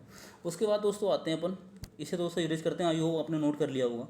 नोट अगर नहीं किया दोस्तों तो आप क्लास को पीछे करके भी नोट कर सकते हैं। उसके बाद दोस्तों आते हैं ईश्वर चंद्र विद्यासागर पर। इनके बारे में भी आपको जानकारी होनी चाहिए। ईश्वर चंद्र विद्यासागर जो था जी थे, इन्होंने दोस्तों विधवा पुनर्विवाह को बढ़ावा दिया। विधवाएं पुनर्विवाह कर सकती हैं, इसको बढ़ावा दिया। उसके बाद दोस्तों बंगाल सोशल सर्विस की स्थापना की, बंगाल सोशल सर्विस की स्थापना इन्होंने की, ईश्वर चंद्र विद्यासागर जी ने। नेक्स्ट क्वेश्चन दोस्तों आपकी स्क्रीन पर है। नेक्स्ट क्वेश्चन दोस्तों क्या कहता है?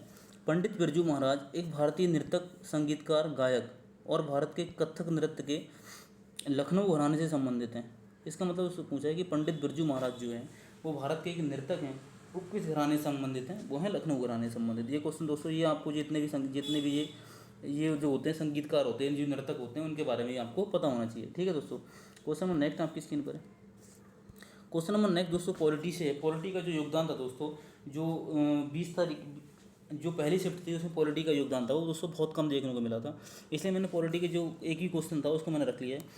न्यायाधीश को हटाने के संबंध में नीचे दिए गए कथनों को पूरा कीजिए। भारतीय संविधान में न्यायाधीश को हटाने के लिए कौन से संबंध है? पहला है दोस्तों न्यायाधीश को हटाने के लिए कोई प्रक्रिया नहीं है, नहीं, गलत है ये तो, क्योंकि न्यायाधीश को हटाने के लिए प्रक्रिया दे रखी है। न्यायाधीश को हटाने के लिए बहुत ही कठिन प्रक्रिया निर्धारित की गई है, ये सही है दोस्तों। यह केवल उच्च न्यायालय के न्यायाधीश को हटाने की निर्धारित की गई है, नहीं दोस्तों, क्योंकि इससे केवल उच्च न्यायालय के जो न्यायाधीश होते हैं उन्हें ही नहीं हटाया जा सकता। और दोस्तों चौथा है न्यायाधीशों को हटाने के लिए बहुत लचीली, मतलब कि बहुत लचीली सी प्रक्रिया है, ये भी अपना गलत हो जाएगा। इसका मतलब ऑप्शन नंबर 2 अपना करेक्ट आंसर था। नेक्स्ट क्वेश्चन दोस्तों आपकी स्क्रीन पर है। रंगास्वामी कप किस खेल से संबंधित है? रंगास्वामी कप दोस्तों हॉकी से संबंधित है। हॉकी से और भी कप आपको पता होना चाहिए, जैसे कि दोस्तों हॉकी से एक होता है दोस्तों आगा खां कप, आगा खां, ये दोस्तों हॉकी से संबंधित होता है। दोस्तों एक होता है Bombay gold cup, Bombay gold cup, ये हॉकी से होता है। टेनिस से होता है विंबलडन। फुटबॉल से होता है दोस्तों फीफा। और बैडमिंटन से दोस्तों आप मुझे बताएंगे बैडमिंटन से कौन सा कप होता है। ठीक है दोस्तों। और दोस्तों एक क्वेश्चन आपको कमेंट करके बताना है, जो दोस्तों देवधर ट्रॉफी होती है वो किससे संबंधित होती है? दोस्तों पॉलिटी का दूसरा क्वेश्चन है, भारतीय संविधान के भाग 4 के अनुसार माता पिता या संरक्षक जो हैं वो अपने कितने वर्ष के बच्चों के लिए शिक्षा दिलाने का अवसर प्रदान करेंगे? दोस्तों ये क्वेश्चन उससे दिया गया है मौलिक कर्तव्यों से, मतलब जो कि 6 से 14 वर्ष के बच्चे होंगे उनके लिए माता पिता शिक्षा प्रदान कराने की कोशिश करेंगे। ठीक है दोस्तों, पूरा प्रयत्न करेंगे। दोस्तों आप भाग 4 एक की बात हो रही है। भाग 4 एक कब जोड़ा गया? 1946 में, 42वें संविधान संशोधन से, 42वें संविधान संशोधन से। ठीक है दोस्तों, पर दोस्तों उस वक्त जो 42वें संविधान संशोधन से जोड़ा गया। ठीक है दोस्तों, नेक्स्ट क्वेश्चन आपकी स्क्रीन पर है। नेक्स्ट क्वेश्चन दोस्तों, इसमें अगर मैं बताऊंगा दोस्तों तो बहुत टाइम लग जाएगा, क्योंकि इसमें मुझे सारे मौलिक कर्तव्य बताने पड़ेंगे दोस्तों। फिर 42वें संविधान संशोधन भी बताना पड़ेगा और 44वें संविधान संशोधन भी बताना पड़ेगा। क्लास अपनी ऑलरेडी 1 घंटे की हो चुकी है। नेक्स्ट क्वेश्चन दोस्तों, नेक्स्ट क्वेश्चन आपकी स्क्रीन पर है। महिला आरक्षण विधेयक 2023 में लोकसभा और राज्यसभा में महिलाओं की सीटें कितनी आरक्षित हैं? वो हैं दोस्तों 1/3। नेक्स्ट क्वेश्चन आपकी स्क्रीन पर है दोस्तों। 16 से तेज चलेंगे ताकि अपनी क्लास ज़्यादा लंबी नहीं हो पाए। बरांस हिंदू जो त्यौहार है निम्नलिखित में से किस जनजाति द्वारा मनाया जाता है? बरली और कोंकण द्वारा मनाया जाता है दोस्तों। ये जो संथाल है और जो मुंडा है ये झारखंड में जनजाति पाई जाती हैं, झारखंड। ये जो भील और गोंड है दोस्तों ये राजस्थान में पाई जाती हैं, राजस्थान। ये जनजातियाँ दोस्तों, इन्हें ट्राइब बोलते हैं। तो ये संथाल और मुंडा ये झारखंड में। दोस्तों ये उपमहाद्वीप, भारतीय उपमहाद्वीप में ज्ञात लेखन की सबसे प्रारंभिक शैली का नाम क्या है? तो सिंधु लिपि है, जो कि सबसे पुरानी शैली है दोस्तों। यहाँ पर अपने रीजनिंग के प्रश्न खत्म होते हैं और मैथ स्टार्ट होता है दोस्तों। ठीक है दोस्तों, मैथ का क्वेश्चन है पहला। एक परीक्षा में उपस्थित होने वाले विद्यार्थी की कुल संख्या में से 93% उत्तीर्ण हुए। दोस्तों टोटल परसेंटेज कितना होता है? 100%। इसमें दोस्तों उत्तीर्ण का मतलब होता है दोस्तों पास। 93% अगर पास हुए हैं तो फेल होने वाले विद्यार्थी कितने होंगे? टोटल परसेंटेज 100 होता है दोस्तों। 100 में से दोस्तों 1 सेकंड दोस्तों, 100 में से अगर दोस्तों 93% पास हो गए, 93% अगर पास हो गए तो फेल कितने होंगे? 100 - 93 बराबर 7% फेल हुए होंगे। इतनी बात आपको समझ में आई दोस्तों? 7% फेल हुए होंगे दोस्तों। नंबर ऑफ स्टूडेंट कितने फेल होने वाले? और 92-75 अभ्यर्थी अनुत्तीर्ण हो गए। मतलब कि जो नंबर है वो गए 92-75। परसेंटेज दोस्तों कितनी? 7%। दोस्तों 7% बराबर मेरा कितना हो जाएगा? 92-75 हो जाएगा। इतनी बात आपको समझ में आई दोस्तों? क्या पूछा है परीक्षा में बैठने वाले कुल विद्यार्थियों की संख्या कितनी है? मतलब 100% का मान पूछा है दोस्तों। 92-75, 7% की वैल्यू होगी, 100% का मान निकाल सकता हूँ। 7 एकम 7, 7 तियाँ 21, 1 7 दूनी 14, 3 7 पंजे 35, 1325 के आगे डबल जीरो लगा देंगे, अपना आंसर हो जाएगा 2500, जो कि ऑप्शन नंबर 3 में दे रखा है। आई होप दोस्तों क्वेश्चन समझ में आया होगा। क्वेश्चन अगर समझ में नहीं आया दोस्तों तो आप क्लास को पीछे करके भी देख सकते हैं। क्वेश्चन नंबर नेक्स्ट आपकी स्क्रीन पर है। क्वेश्चन नंबर नेक्स्ट है दोस्तों, वो है दोस्तों सिंप्लीफिकेशन से। इसमें क्या है दोस्तों, इसमें आप बोर्ड मास का रूल लगा सकते हैं। बोर्ड मास के रूल से बहुत ही ईजी हो जाता है। इसमें दोस्तों क्या होता है, पहले हम इस ब्रैकेट को सॉल्व करेंगे। इसमें क्या है, पहले हम ऑफ को सॉल्व करते हैं दोस्तों। ठीक है, तो 96 × 2/24 कितना हो जाएगा दोस्तों? 24 चौका 96, 4 दूनी 8। तो इससे हमें क्या मिला? 8। फिर हम इस पूरी बड़ी वाली ब्रैकेट को सॉल्व करेंगे। 34 और पहले ऑफ को 34 गुणा 4, ऑफ का मतलब होता है दोस्तों गुणा, और इधर जो भाग के चिन्ह के बाद इसका मान हमें कितना मिला था? 8। तो बटे 8, 4 दूनी 8, ये 17। तो इस पूरी वाली ब्रैकेट से हमें कितना मिला? 17 मिल गया। और 17 गुणा 41 दे रखा है, 41 गुणा 17, ये कितना हो जाएगा दोस्तों? ये हो जाएगा दोस्तों 17 एकम 17, 7, और 17 चौका 68, 69, मतलब 997 अपना करेक्ट आंसर हो जाएगा। पर दोस्तों 778 अपना आंसर यहाँ पे हो रहा है। एक बार क्रॉस चेक करते हैं दोस्तों। यहाँ से 8 मिला, दूसरी वाली ब्रैकेट सॉल्व करेंगे तो कितना हो जाएगा? 36 × 4। यहाँ पर दोस्तों अपने 34 ले लिया, यहीं से गलत हो गया। एक बार इसे इरेज करते हैं, दोस्तों। अपनी थोड़ी सी कैलकुलेशन मिस्टेक हो गई थी इसमें दोस्तों। देखते हैं 34 यहाँ से लेंगे, 34 36 दोस्तों × 4, और इस वाली ब्रैकेट से हमें 8 मिला था दोस्तों, यहाँ पर 8 लेंगे तो हो जाएगा 4 दूनी 8, यहाँ हो जाएगा 18। तो इस पूरी ब्रैकेट से हमें 18 मिला। इधर है 41, तो 41 × 18 करेंगे दोस्तों, कितना हो जाएगा? 18 करेंगे दोस्तों, हो जाएगा हमारा 18 एकम 18, 1 18 जो 72, 1 73, 738 अपना करेक्ट आंसर हो जाएगा, जो कि ऑप्शन नंबर 3 में दे रखा है। आई होप दोस्तों समझ में आया होगा। क्वेश्चन नंबर नेक्स्ट चलते हैं। क्वेश्चन नंबर नेक्स्ट है, किसी धनराशि पर 40 वर्षों में प्राप्त साधारण ब्याज उस धनराशि का 2/5 है, तो वार्षिक दर क्या है। दोस्तों 2/5 का मतलब क्या है? 2/5 का मतलब है ये ब्याज है और ये धनराशि है, धनराशि, और ये ब्याज है। ठीक है दोस्तों, इतनी बात आपको पता होना चाहिए। दोस्तों सिंपल रेट ऑफ इंटरेस्ट का फार्मूला क्या होता है? ब्याज बराबर धनराशि प्लस रेट प्लस टाइम बटे 100। इसे दोस्तों PRT बटे 100 बोलते हैं। तो ब्याज हमारा कितना है 2, धनराशि कितनी है 5, रेट दोस्तों हमें निकालनी है, टी कितना है हमारा 40 वर्ष बटे 100। तो ये कितना हो जाएगा 5 दूनी 10, 2 दूनी 4, 2 से 2 कट जाएगा। तो दोस्तों R बराबर कितना आएगा 1%। 1% अपना करेक्ट आंसर हो जाएगा। आई होप दोस्तों समझ में आया होगा। क्वेश्चन नंबर नेक्स्ट आपकी स्क्रीन पर। क्वेश्चन नंबर नेक्स्ट कहता है, क्वेश्चन नंबर नेक्स्ट कहता है दोस्तों, और किसी काम को 90 दिन में पूरा कर सकता है, कुल काम का, और किसी काम को 90 दिन में पूरा कर सकता है, कुल काम का कितना प्रतिशत और 45 दिनों में करेगा। टोटल काम 90 दिनों में कर रहा है दोस्तों, 90 का आधा कितना हो गया 45, आधे का मतलब होता है 50%। किसी कहते हैं हाफ का मतलब क्या होता है 50%, 50-50 का मतलब आधा होता है। दोस्तों यहाँ पर हमें निकालना है, तो टोटल काम 90 दिन में कर रहा है, तो 45 कितने दिन में करेगा, 45 दिनों में कितना काम करेगा, परसेंटेज में पूछा है। तो 45/90 × 100, 9 पंजे 45, 5 की 10 से गुणा करेंगे तो 50% आ जाएगा। ये भी आपको समझ आया होगा दोस्तों। क्वेश्चन नंबर नेक्स्ट क्या कहते हैं, क्वेश्चन नंबर नेक्स्ट है दोस्तों, एक विद्यार्थी ने 75% अंक प्राप्त किए, 75% अंक प्राप्त किए, और उसे 60% अंक प्राप्त करने वाले दूसरे विद्यार्थी के अंकों से 30 अंक अधिक मिले।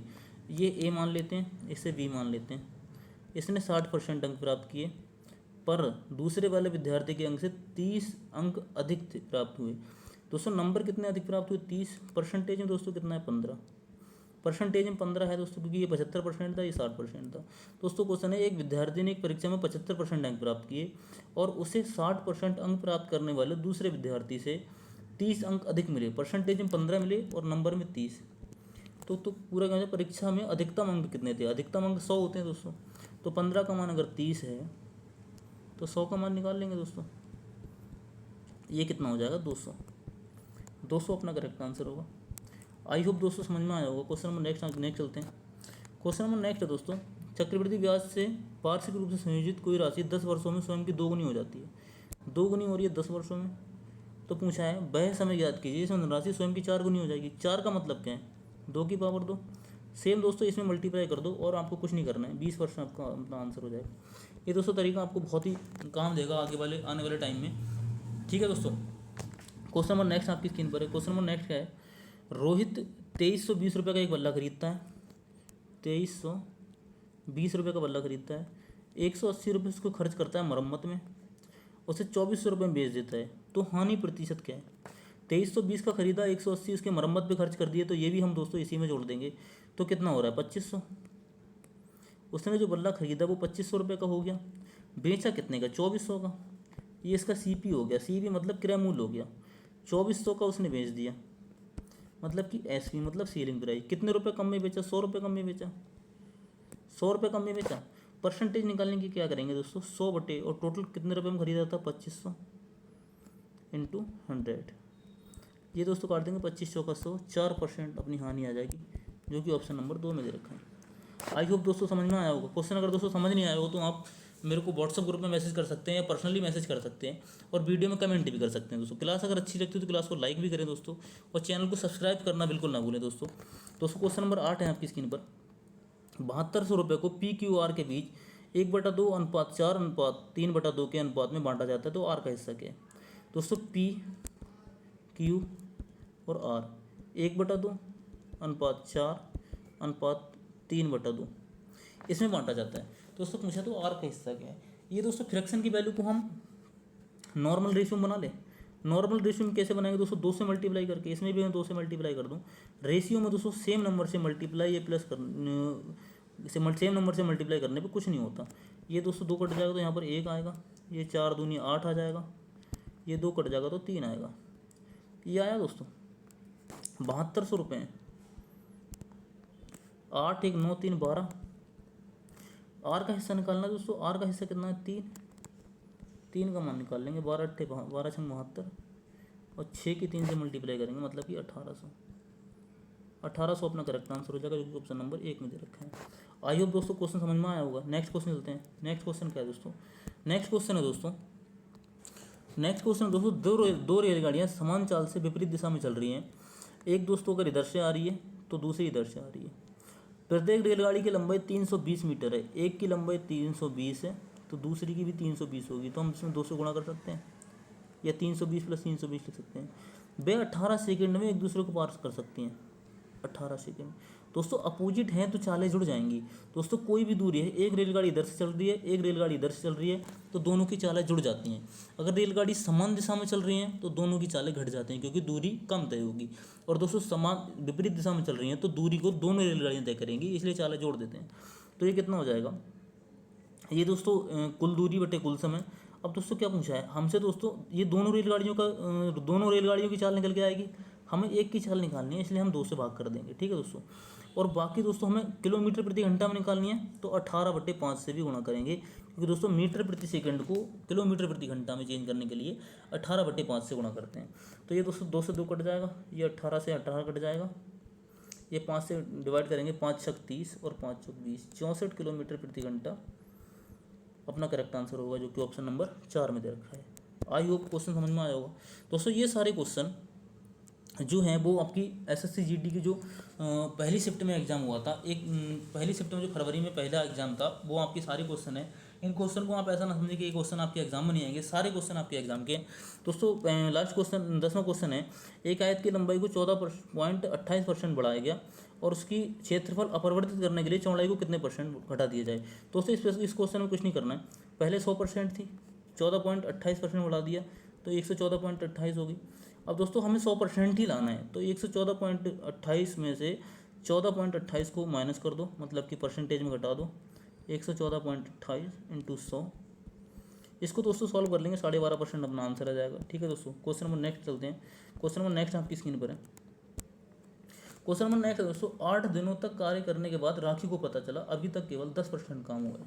दोस्तों ये राखी है, इसने 8 दिनों तक काम किया और काम केवल 10% हुआ, तो इससे हम टोटल काम करा लेते हैं। टोटल काम कराने के लिए दोस्तों इसमें 100% कराना है तो 10 से मल्टीप्लाई करना पड़ेगी, तो इसमें भी 10 से मल्टीप्लाई करना पड़ेगी। इसका मतलब ये 80 दिनों में 100% काम कर लेगी। 80 दिनों में 100% काम कर लेगी, इतनी बात आपको समझ आई दोस्तों। उसके बाद दोस्तों वह पूनम को काम पर रख लेती है जो राखी से 20% अधिक कार्यकुशल है। राखी से अधिक 20% कार्यकुशल है दोस्तों। ये पूनम, ये राखी है और ये पूनम है दोस्तों। जो राखी है, जो पूनम है, राखी से 20% अधिक कार्यकुशल है, तो दोस्तों ये 120 होगी, ये 100 होगी। इतनी बात आपको समझ में आई। इनका रेशियो क्या होगा? 20 × 5 = 100, 20 × 120, 5:6 का रेशियो बनेगा दोस्तों। तो इसमें क्या होगा दोस्तों, अगर पूनम राखी दोस्तों अगर 80 दिनों में काम कर रही है तो पूनम कितने दिनों में करेगी? ये तो दोस्तों इनके काम का रेशियो आ गया। समय का रेशियो कैसे निकालेंगे दोस्तों? 6:1 सेकंड दोस्तों, ये आ गया दोस्तों, ये आ गया दोस्तों काम का रेशियो। ये काम का रेशियो है। समय का रेशियो कार्य के रेशियो का उल्टा होता है, तो टाइम का रेशियो क्या हो जाएगा? 6:5। ये टाइम का रेशियो हो जाएगा, क्योंकि जो काम राखी 6 मिनट में करेगी वही काम पूनम 5 मिनट में कर देगी, क्योंकि पूनम राखी से तेज काम करती है, ठीक है दोस्तों। तो राखी को कितने 80 दिन लग रहे हैं उस काम को करने में, 80 दिन। तो पूनम को कितने दिन लगेंगे? तो पूनम के दिन निकालने के लिए क्या करेंगे दोस्तों, इसको थोड़ा सा मैं इरेज करता हूँ, इसको इरेज करते हैं दोस्तों। राखी को दोस्तों 6 का मान 80 है, 80 मान है 6 का, तो 5 का मान क्या होगा दोस्तों? तो हो जाएगा 8 × 5 = 40, 400/6, 400/6 हो जाएगा, 400/6। इसको मैं 200/3 लिख सकता हूँ, 200/3, ठीक है दोस्तों। तो दोस्तों अब यहाँ पर हमारा क्वेश्चन बना कि राखी किसी काम को 80 दिनों में करती है और पूनम उसी काम को 200/3 दिनों में करती है, ठीक है दोस्तों। ये आपको यहाँ तक समझ आया? कि राखी उस काम को 80 दिन में कर रही है, और उसी से हमने दोस्तों टाइम का रेशियो निकाल कर 6 का मान 80 रख के 5 का मान हमने दोस्तों निकाल लिया, जो कि पूनम करेगी उस काम को। तो हमारा क्वेश्चन हो गया कि राखी किसी काम को 80 दिन में करती है और पूनम उसी काम को 200/3 दिनों में कर सकती है। तो इसको हम इरेज करके इस क्वेश्चन को ईजी बना लेते हैं। इसको सारे को इरेज कर देंगे क्योंकि हमने अलग अलग एफिशिएंसी सबकी दोनों की निकाल ली है। ये 200/3 और वो 80। तो यहाँ पर हमारा क्वेश्चन बन गया दोस्तों कि जो राखी है वो 80 दिनों में कर सकती है और जो पूनम है वो 200/3 दिनों में कर सकती है। ठीक है दोस्तों, तो इसको हम इरेज यहाँ पर क्या करेंगे, तो अगर दोस्तों मैं इसमें भी 3 से गुणा कर दूँ और इसमें भी 3 से गुणा कर दूँ तो ये कट जाएंगे, ये 8 3 24 हो जाएगा, ये 240 हो जाएगा दोस्तों, और ये 200 हो जाएगा। तो इनका दोस्तों इनका जो एलसीएम होगा वो क्या निकलेगा, इनका एलसीएम क्या निकलेगा दोस्तों, इनका एलसीएम हो जाएगा दोस्तों 24 और 20, 24 दूनी 48, 24 पंजे 120, 24 पंजे 120, 1200 एलसीएम हो जाएगा। ये 6 बार में काटेगा दोस्तों और ये 5 बार में। ठीक है दोस्तों, तो कितना हुआ 6 5 11। अब दोस्तों हमने 3 से मल्टीप्लाई करा था, तो इसमें हम 3 से भाग भी करेंगे, 3 से भाग भी करेंगे। ठीक है दोस्तों, तो कितना हो जाएगा 3 चौक 12, जो काम निकल के आया वो दोस्तों 400। और दोस्तों इसकी एफिशिएंसी 5 है, इसकी 6 है, तो 6 5 11, 400/11 अपना करेक्ट आंसर हो जाएगा। लेकिन दोस्तों यहाँ पर हमसे टोटल काम नहीं पूछा, यहाँ से पूछा शेष काम करने में उन्हें कितने दिन लगेंगे, क्योंकि दोस्तों 10% काम तो पहले ही हो चुका था, शेष कितना बचा 90%। तो 400/11 दिन में टोटल काम करेंगे, लेकिन ये टोटल काम है तो टोटल काम नहीं, हमें केवल 90% काम करना है। तो 400 का 90% कितना होगा, 400 का 90% ये हो जाएगा 9 चौक 36, मतलब कि 360 और बटे 11, 360/11 अपना करेक्ट आंसर होगा। दोस्तों थोड़ा सा क्वेश्चन लेंथी हो गया और स्पेस की इशू की वजह से क्वेश्चन आपको दोस्तों समझ में भी नहीं आया होगा, लेकिन दोस्तों आप इजीली इसको क्लास को पीछे करके समझ सकते हैं। क्वेश्चन नंबर नेक्स्ट आपकी स्क्रीन पर है। क्वेश्चन नंबर नेक्स्ट क्या कहते हैं, क्वेश्चन नंबर नेक्स्ट कहता है दोस्तों ए बी 5000 रुपये की दर से 2 घड़ियाँ खरीदते हैं। ये ए है दोस्तों और ये बी है, दोनों ने 5000 रुपये प्रति दर की घड़ी से घड़ियाँ बेचते हैं। इसने 5000 रुपये की घड़ी बेची और इसने भी 5000 रुपये की घड़ी बेची। ए को 25% का लाभ हुआ जबकि बी को 10% की हानि। इसको दोस्तों ए जो था उसको 5000 में बेचने पर 25% का लाभ हुआ, मतलब कि ये 125 का मान हो गया। ठीक है, और ये क्या कह रहा है बी को 10% की हानि हुई, तो दोस्तों इसने 5000 रुपये में बेचा तो इसे 10% की हानि हुई, मतलब कि 90% हो गया। तो दोस्तों क्या कह रहा है ए बी के क्रय मूल्य का अनुपात निकालना है। तो यहाँ पर 100 से मल्टीप्लाई कर दूंगा, ये इसका क्रय मूल्य हो जाएगा और ये इसका क्रय मूल्य हो जाएगा, यही हमें निकालना है दोस्तों। तो ये क्या करेंगे 25 पंजे 125, 25 चौका 100। ठीक है दोस्तों, ये 5 से काट देंगे, कितना हो जाएगा 4000, ये 4000 हो गए दोस्तों, ये 4 के आगे 3 जीरो हो गए। यहाँ काटेंगे दोस्तों 0 और ये कितना हो जाएगा 5000/9, 1 जीरो कटेगा दोस्तों,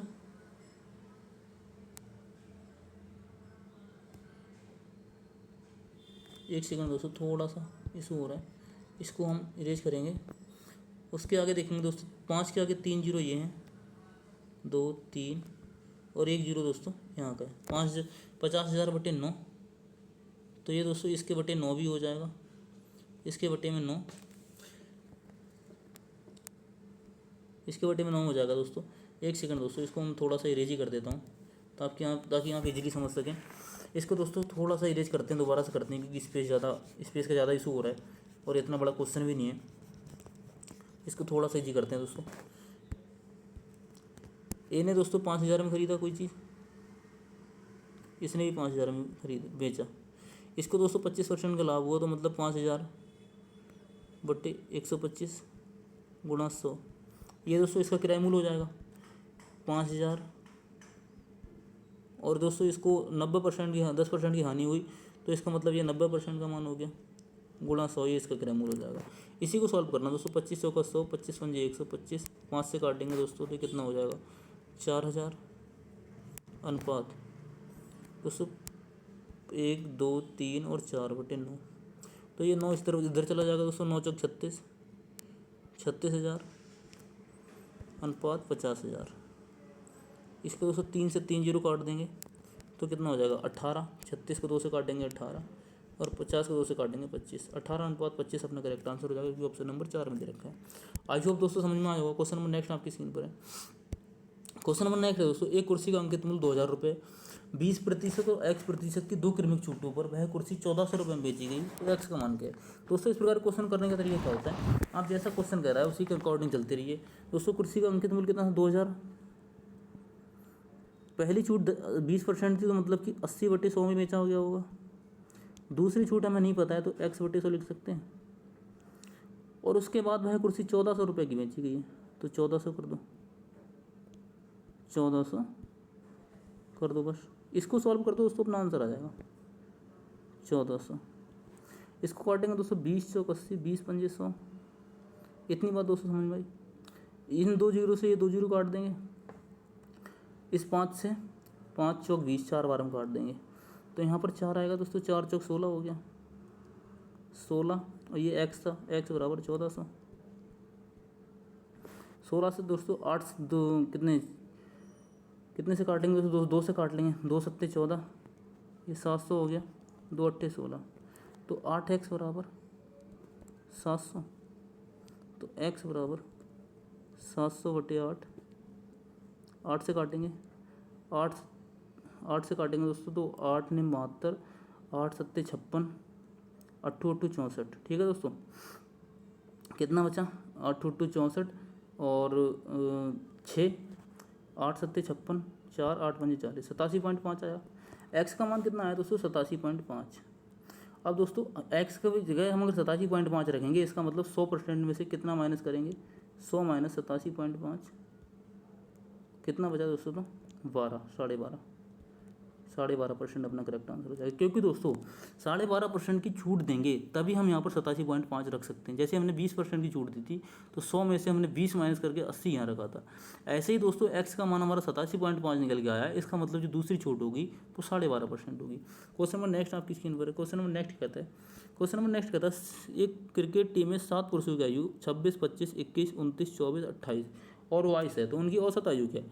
औसत आयु दोस्तों क्या है, औसत आयु निकालने के लिए सबको जोड़ देंगे, 26 + 25 + 21 + 29 + 24 और + 28 + 22। और दोस्तों जितनी टीम है 7 से भाग कर देंगे। तो इन्हें दोस्तों जोड़ने का तरीका क्या है, जोड़ने का तरीका है दोस्तों 21 और 29 कितने हो गए 50। ठीक है दोस्तों, 28 और 22 कितने हो गए 50। ठीक है दोस्तों, कितना बचा 26 और 24 कितने हो गए 26 और ये 24, 50 हो गए 50। बचा क्या 25 बचा, ये भी हो गया, ये भी हो गया, ये भी हो गया, तो 50 50 100 और 50 150, मतलब कि और 25 ये मतलब कि 175 हो गया। 7 से भाग कर दो, 7 दूनी 14, 3 और 7 पंजे 35, 25% अपना 25 अपना आंसर हो जाएगा। नेक्स्ट क्वेश्चन आपकी स्क्रीन पर है। नेक्स्ट क्वेश्चन है दोस्तों, इसको सॉल्व करेंगे। पहले क्या होता है दोस्तों 37 और 7 कितना हो जाएगा 40, मल्टीप्लाई 44 को 2 से भाग करेंगे 22 इंटू 5 पंजे 25, तो 25 चौका 100, 100 के आगे एक जीरो और क्योंकि 40 था, इंटू 22 के आगे 3 जीरो हो जाएंगे, अपना करेक्ट आंसर ऑप्शन नंबर 4 हो जाएगा। नेक्स्ट क्वेश्चन आपकी स्क्रीन पर है। नेक्स्ट क्वेश्चन दोस्तों क्या कहता है, नेक्स्ट क्वेश्चन दोस्तों एक वर्ष में सपना की मासिक व्यय वर्ष के प्रथम 3 महीने में 1100 रुपये, प्रथम 3 महीने में 1100 रुपये थी, औसत थी ना दोस्तों, तो इसलिए हम 3 से मल्टीप्लाई करेंगे और 11 3 33 कर लेंगे। मतलब पहले 3 महीने में उसने 3300 रुपये खर्च किए होंगे। वर्ष में सपना का औसत मासिक व्यय वर्ष के प्रथम 3 महीनों में 1100 था। अगले 5 महीनों में दोस्तों औसत है, इसलिए दोस्तों हम 1000 से गुणा करेंगे। अगले 5 महीनों में दोस्तों 5000 रहा होगा, क्योंकि हर महीने में 1000 है, और अंतिम 4 महीनों में 1200 है। 12 चौक 48। ठीक है, ये उसके पूरे साल का खर्चा है। ठीक है, और कुल वार्षिक बचत, मतलब एक साल में वो 1300 रुपये बचा भी रही है। एक साल में खर्च कितना कर रही है? 0, 1 2 3 0, 8 3 11 का 1 हासिल 1, 5 5 10 और 3 13, मतलब 13,100 रुपये खर्च कर रही है और 1300 रुपये बचा भी रही है। तो टोटल उसकी जो वार्षिक इनकम हो गई वो हो गई दोस्तों 0 0 3 1 4 3 1 4 और 1, 14,400 उसकी वार्षिक इनकम हो गई। तो मासिक आय पूछिए, मतलब ये 12 पूरे साल की इनकम हो गई, और मासिक पूछिए मतलब कि 12 से भाग करेंगे, 12 एकम 12 2 और 12 दूनी 24, उसके आगे डबल 0, 1200 रुपये उसका करेक्ट आंसर हो जाएगा। नेक्स्ट क्वेश्चन आपकी स्क्रीन पर है दोस्तों। नेक्स्ट क्वेश्चन क्या कहता है? नेक्स्ट क्वेश्चन है दोस्तों, किसी वस्तु का विक्रय मूल्य 5,175 रुपये है, 25% की छूट दी जाए तो वस्तु का अंकित मूल्य क्या होगा? एक वस्तु का विक्रय मूल्य 5,175 रुपये है और उस पर 25% की छूट दी गई है। 25% की छूट दी गई है मतलब कि वो वस्तु 75% में बेची गई होगी, और 75% में बेची गई होगी तो उसका अंकित मूल्य निकालना, मतलब 100 का मान निकालना है। तो दोस्तों क्या आएगा? 25 100 का 100, 25 नहीं 75, 3 एकम 3 2, 3 सत्ते 21, 3 दूनी 6 और 3 पंजे 15। इसमें दोस्तों 4 का मल्टीप्लाई कर देंगे, 17 चौका 68 और 25 चौका 100, 4 पंजे 20 का 0 हासिल 2, 4 दूनी 8 1 9, 4 सत्ते 28 और 4 एकम 4 2 6, 68 90 अपना। एक सेकंड दोस्तों, इसमें कोई दिक्कत हुई है। 4 पंजे 20 का 0 हासिल 2, 4 दूनी 8 1 9, 4 सत्ते 28। एक सेकंड दोस्तों, इसे एक बार वेरीफाई करते हैं, इसे देखते हैं दोस्तों। 4 पंजे 20 का 0, एक सेकंड दोस्तों, मल्टीप्लिकेशन में शायद दिक्कत हो रही है। 4 पंजे 20 का 0 हासिल 2 और 4 दूनी 8 और 2 10 का 0 हासिल 1, 4 सत्ते 28 1 29 का 9 हासिल 2, 4 एकम 4 और 2 6, 6900 अपना करेक्ट आंसर हो जाएगा, जो कि ऑप्शन नंबर 1 में दे रखा है। नेक्स्ट क्वेश्चन आपकी स्क्रीन पर है। नेक्स्ट क्वेश्चन क्या कहता है? द m रेशियो n 9:6 है, इसका मतलब m का मान 9 है और n का मान 6 है। तो m प्लस n कितना हो जाएगा? 9 6 15 अनुपात m माइनस n, मतलब 9 में से 6 जाएंगे तो 3 बचेगा। तो इनका रेशियो निकालना है, 3 पंजे 15, 3 एकम 3, 5:1 अनुपात हो जाएगा। नेक्स्ट क्वेश्चन आपकी स्क्रीन पर है। नेक्स्ट क्वेश्चन है दोस्तों, 44 आम, 121 केले और 11 सेब हैं। इन्हें एक पंक्ति में इस प्रकार व्यवस्थित करना है कि प्रत्येक पंक्ति में समान संख्या में फल आएँ। तो प्रत्येक पंक्ति में एक प्रकार के फल हों तो पंक्तियों की न्यूनतम संख्या क्या होगी, ये पूछा दोस्तों। इस प्रकार क्वेश्चन में आपको कुछ नहीं करना पड़ता है, HCF निकालना पड़ता है। तो 44 121 और 11 का HCF क्या होगा? 11, क्योंकि 11 ऐसी संख्या इन तीनों को डिवाइड कर रही है। दोस्तों 44 को 11 कितनी बार डिवाइड करेगा? 11 चौक 44, ये 11 बार, 11 में 11 में 121 और एक बार, 11 4 15 और 1 16, 16 अपना करेक्ट आंसर हो जाएगा। मतलब कि 16 लाइन ऐसी बनेगी जिसमें बराबर बराबर फल होंगे और पंक्तियों की संख्या होगी दोस्तों 16। आई होप दोस्तों क्वेश्चन समझ में आया होगा। नेक्स्ट क्वेश्चन आपकी स्क्रीन पर है। नेक्स्ट क्वेश्चन दोस्तों है आपकी स्क्रीन पर, लास्ट क्वेश्चन है मैथ का। इसमें दोस्तों 175 इंटू 72, इसमें दोस्तों बोर्ड मास का नियम लगाएंगे अपन। 175, पहले छोटी वाली ब्रैकेट को सॉल्व करेंगे। 175 इंटू 72, पहले दोस्तों डिवाइडेशन करते हैं, +5, 24 चौक 72 और 24 3 72, फिर उसके बाद दोस्तों मल्टीप्लाई करेंगे, 3 पंजे 15, 3 सत्ते 21 और 1 22 का 2 हासिल 2, 3 एकम 3 2 5, 525 + 5, ये कितना हो जाएगा? 530। उसके बाद दोस्तों मल्टीप्लिकेशन 20 था और इन सब के भाग में था 2, तो 2 से 2 काट देंगे, मतलब कि 5300 अपना करेक्ट आंसर हो जाएगा। इसे सॉल्व करेंगे दोस्तों, 53 के आगे 1 0 और आ जाएगा। नेक्स्ट क्वेश्चन अपना इस स्क्रीन पर है दोस्तों। नेक्स्ट क्वेश्चन है हिंदी का। हिंदी का दोस्तों 20 क्वेश्चन है। अपन दोस्तों अभी तक कर चुके हैं मैथ, रीजनिंग और दोस्तों GS। अब हिंदी का अपना दोस्तों लास्ट चैप्टर बचा है, इसको सॉल्व करेंगे। दोस्तों हिंदी का पहला क्वेश्चन है, जिसमें विलोम शब्द निकालना है हमें, रेखांकित शब्द का। संसार नश्वर है, तो नश्वर का मतलब क्या होता है? जिसका कभी अंत ना हो। जिसका नश्वर का मतलब होता है जिसका अंत हो सके, और अनश्वर का मतलब होता है जिसका मतलब अंत नहीं हो सके। ये इसका विलोम शब्द। विलोम शब्द का मतलब होता है उसको उल्टा निकालना, ठीक है। नेक्स्ट क्वेश्चन है दोस्तों, रेखांकित शब्द का सार्थक शब्द निकालना है। पुस्तक, पुस्तकालय में हाथ से लिखी भी एक भी पुस्तक उपलब्ध नहीं है, तो हाथ से लिखी हुई पुस्तक को दोस्तों बोलते हैं पांडुलिपि। पांडुलिपि का मतलब होता है हाथ से लिखी हुई पुस्तक, ठीक है दोस्तों। नेक्स्ट क्वेश्चन है दोस्तों, जो रेखांकित शब्द है उसका विलोम शब्द निकालना है। दुरुपयोग का विलोम शब्द होता है सदुपयोग, ठीक है दोस्तों। दुरुपयोग का विलोम शब्द निरुपयोग नहीं हो सकता, ना ही दुरुपयोग हो सकता है। ठीक है दोस्तों। क्वेश्चन नंबर 4 आपकी स्क्रीन पर है। दिए गए विकल्प में रिक्त स्थान में सही पुल्लिंग रूप वाला विकल्प करना है। मतलब रिक्त स्थान में क्या आएगा, मैं गाड़ी में अपने परिवार के साथ घूमने जाने वाली हूँ। वाली हूँ का मतलब क्या, वो लड़की है, तो इसका मतलब गाड़ी नहीं होगा। मैं अपनेपन में परिवार के साथ, ये भी नहीं होगा। मैं कल में, ये भी नहीं होगा। मैं दिसंबर में अपने परिवार के साथ घूमने जाने वाली हूँ, ये अपना करेक्ट आंसर हो जाएगा। 5 में क्या दे रखा है दोस्तों, कोष्ठक का पर्यायवाची निकालना है। उद्धार, उद्धार का पर्यायवाची दोस्तों उद्गम होता है, ये भी आपको पता होना चाहिए दोस्तों। ये आपको ये सारे क्वेश्चन ये सब पढ़ने की जरूरत नहीं है, बस क्वेश्चन पढ़ने की जरूरत है। पूछा गया है यहाँ पर पर्यायवाची शब्द पूछा है, और किसका पूछा है, कोष्ठक का, तो उद्धार का पर्यायवाची उद्गम होगा। नेक्स्ट है दोस्तों आपकी स्क्रीन पर, यहाँ पर दोस्तों सही शब्द क्या आएगा। महाभारत में कहा गया है कि जो सभी धर्मों का सम्मान नहीं देता वह धर्म नहीं अधर्म है, वह धर्म नहीं अधर्म है। क्योंकि दोस्तों सभी धर्मों का सम्मान नहीं देता वो सधर्म नहीं हो सकता, तपस्या तो बिल्कुल नहीं हो सकता, आचार भी नहीं हो सकता, तो अधर्म होगा। ठीक है दोस्तों। नेक्स्ट क्वेश्चन आपकी स्क्रीन पर है। नेक्स्ट क्वेश्चन है, पर्वत स्थिर है, तो स्थिर जो शब्द है उसका पर्यायवाची निकालना है। तो स्थिर का मतलब होता है निश्चल, पर्वत नहीं चलता है, निश्चल का मतलब होता है जो स्थिर हो, जो कि अपनी जगह से नहीं हिलता हो। ठीक है दोस्तों। नेक्स्ट क्वेश्चन आपकी स्क्रीन पर है, क्वेश्चन नंबर 8। क्वेश्चन नंबर 8 कहता है, रात होते ही डभी बढ़ गई। डभी का मतलब क्या होता है, डभी का मतलब होता है दोस्तों भीड़, ये इसका उचित पर्यायवाची या सार्थक शब्द है। ठीक है दोस्तों। नेक्स्ट क्वेश्चन आपकी स्क्रीन पर है। नेक्स्ट क्वेश्चन क्या कहता है, निम्नलिखित 4 शब्दों में से उचित विकल्प का चयन करें जो मुहावरे का सही अर्थ देता है। अलादीन का चिराग, अलादीन का चिराग होता है आश्चर्यजनक वस्तु, आश्चर्यजनक वस्तु को अलादीन का चिराग बोलते हैं। ठीक है दोस्तों। नेक्स्ट क्वेश्चन है आपकी स्क्रीन पर, ये नेक्स्ट क्वेश्चन क्या कहता है दोस्तों, दिए गए कोष्ठक शब्द के तत्सम रूप निकालना है। ईंट का तत्सम क्या होता है, ईष्टिका, ईंट का तत्सम ईष्ट का होता है। ठीक है दोस्तों। नेक्स्ट क्वेश्चन दोस्तों, विद्यार्थी शब्द के विद्यार्थी शब्द 2 शब्दों के योग से मिलकर बना है, विद्या प्लस अर्थी। इसमें क्या त्रुटि है, कोई त्रुटि नहीं है। शब्द के योग से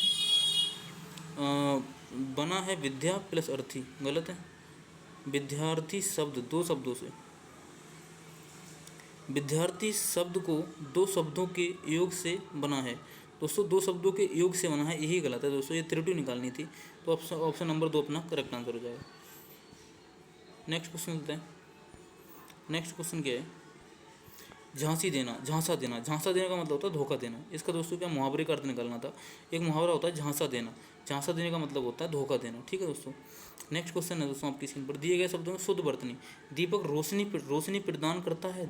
दीपक दोस्तों, दीपक ऐसा नहीं लिखा सकता, दीपक में बड़ी की मात्रा होती है। राम की तुलना दोस्तों गलत है, कि तुलना में छोटू की मात्रा होती है, ये भी गलत है। यह मशीन में दोस्तों मशीन गलत लिखा हुआ है। औरत में बहुत शक्ति होती है, इसका मतलब ऑप्शन नंबर 4 अपना बिल्कुल करेक्ट है। नेक्स्ट क्वेश्चन आपकी स्क्रीन पर है। नेक्स्ट क्वेश्चन दोस्तों क्या कहते हैं, इसमें दोस्तों त्रुटि निकालनी है, त्रुटि नहीं है, चुनाव कीजिए। हर साल के विश्व पर्यावरण दिवस को कुछ ना कुछ विषय के साथ मनाई जाती है, तो मनाई जाती नहीं होता दोस्तों, पहली बात तो मनाया जाता है, क्योंकि पर्यावरण दिवस है वो मनाया जाता है। ऑप्शन नंबर जो 2 है उसमें त्रुटि है दोस्तों, इसका मतलब। नेक्स्ट क्वेश्चन आपकी स्क्रीन पर है। नेक्स्ट क्वेश्चन आपकी स्क्रीन पर है, देवताओं का उपवन बहुत सुंदर होता है, तो देवताओं के उपवन को दोस्तों नंदन कानन कहते हैं, नंदन कानन दोस्तों इसका सही आंसर है। नेक्स्ट क्वेश्चन आपकी स्क्रीन पर है। नेक्स्ट क्वेश्चन दोस्तों क्या कहते हैं, रिक्त स्थान 1 में क्या आएगा, डॉक्टर्स विदाउट बॉर्डर्स, जिसे मेडिसिन सेंस फ्रंटियर्स के नाम से भी जाना जाता है, फ्रांस का एक गैर सरकारी संगठन है दोस्तों। ये डॉक्टरों का सॉफ्टवेयर नहीं होगा, सायकाल हार्डवेयर भी नहीं होगा, ये टेक्निकल चीज़ होती है। ऑप्शन नंबर 4 अपना करेक्ट हो गया। नेक्स्ट क्वेश्चन दोस्तों ऑप्शन नंबर 2 में क्या आएगा, नए सरकारी संगठन है जो युद्ध क्षेत्र और बीमारियों से प्रभावित देशों के चिकित्सा देखभाल प्रदान करता है। यहाँ पर दोस्तों प्रभावित आ जाएगा। ठीक है दोस्तों, ये आपको ऑप्शन रख के आप सेंटेंस को बना सकते हैं। सेंटेंस जिस ऑप्शन से सही होता है वो अपना करेक्ट आंसर होता है। रिक्त 3 में क्या आएगा, देखभाल प्रदान करता है यह संगठन बीमारियों जैसे मधुमेह, विभिन्न बीमारियों दोस्तों, मधुमेह, दवा प्रतिरोधी संक्रमण, यहाँ पर दोस्तों विभिन्न आ जाएगा। क्वेश्चन नंबर 19 है। 19 में क्या कहता है, हेपेटाइटिस सी के उपचार में मदद करता है। MSF को कई महाद्वीपों पर उनके मानवीय कार्यों के लिए 1900 में नोबेल पुरस्कार मिला। दोस्तों डॉक्टर सब मानवीय कार्य करेंगे ना। क्वेश्चन नंबर 19 में आएगा। क्वेश्चन नंबर 20 में क्या है, नोबेल शांति के लिए नोबेल शांति पुरस्कार होगा दोस्तों, कि गेम नहीं होगा, भेंट नहीं होगा और दंड भी नहीं होगा। ठीक है दोस्तों, ऑप्शन नंबर 20 में अपना पुरस्कार आंसर हो जाएगा। दोस्तों अपना जो मॉडल पेपर है, जो प्रैक्टिस सेट था वो अपना पूरा हो चुका है। इसमें हमने 280 क्वेश्चन किए, 20 मैथ, 20 रीजनिंग, 20 CS और 20 हिंदी। दोस्तों आई होप क्लास आपको समझ आई होगी। क्लास दोस्तों अगर आपको अच्छी लगी हो दोस्तों तो क्लास को लाइक करें दोस्तों, चैनल को सब्सक्राइब करें दोस्तों, और दोस्तों बेल आइकन को प्रेस करना भी ना भूलें दोस्तों। इसी वीडियो के डिस्क्रिप्शन में मेरे व्हाट्सअप ग्रुप का लिंक है, उस पर क्लिक करके आप व्हाट्सअप ग्रुप में ज्वाइन हो सकते हैं, और मेरा व्हाट्सअप नंबर भी इसी ग्रुप वीडियो के डिस्क्रिप्शन में है। तो वीडियो के डिस्क्रिप्शन में जाके मेरे व्हाट्सअप ग्रुप पर ज्वाइन हो सकते हैं, और कोई डाउट हो तो मेरे को पर्सनल मैसेज कर सकते हैं। ठीक है दोस्तों, आई होप दोस्तों क्लास को आपने एंजॉय किया होगा। मिलते हैं नेक्स्ट वीडियो में, तब तक जय हिंद दोस्तों।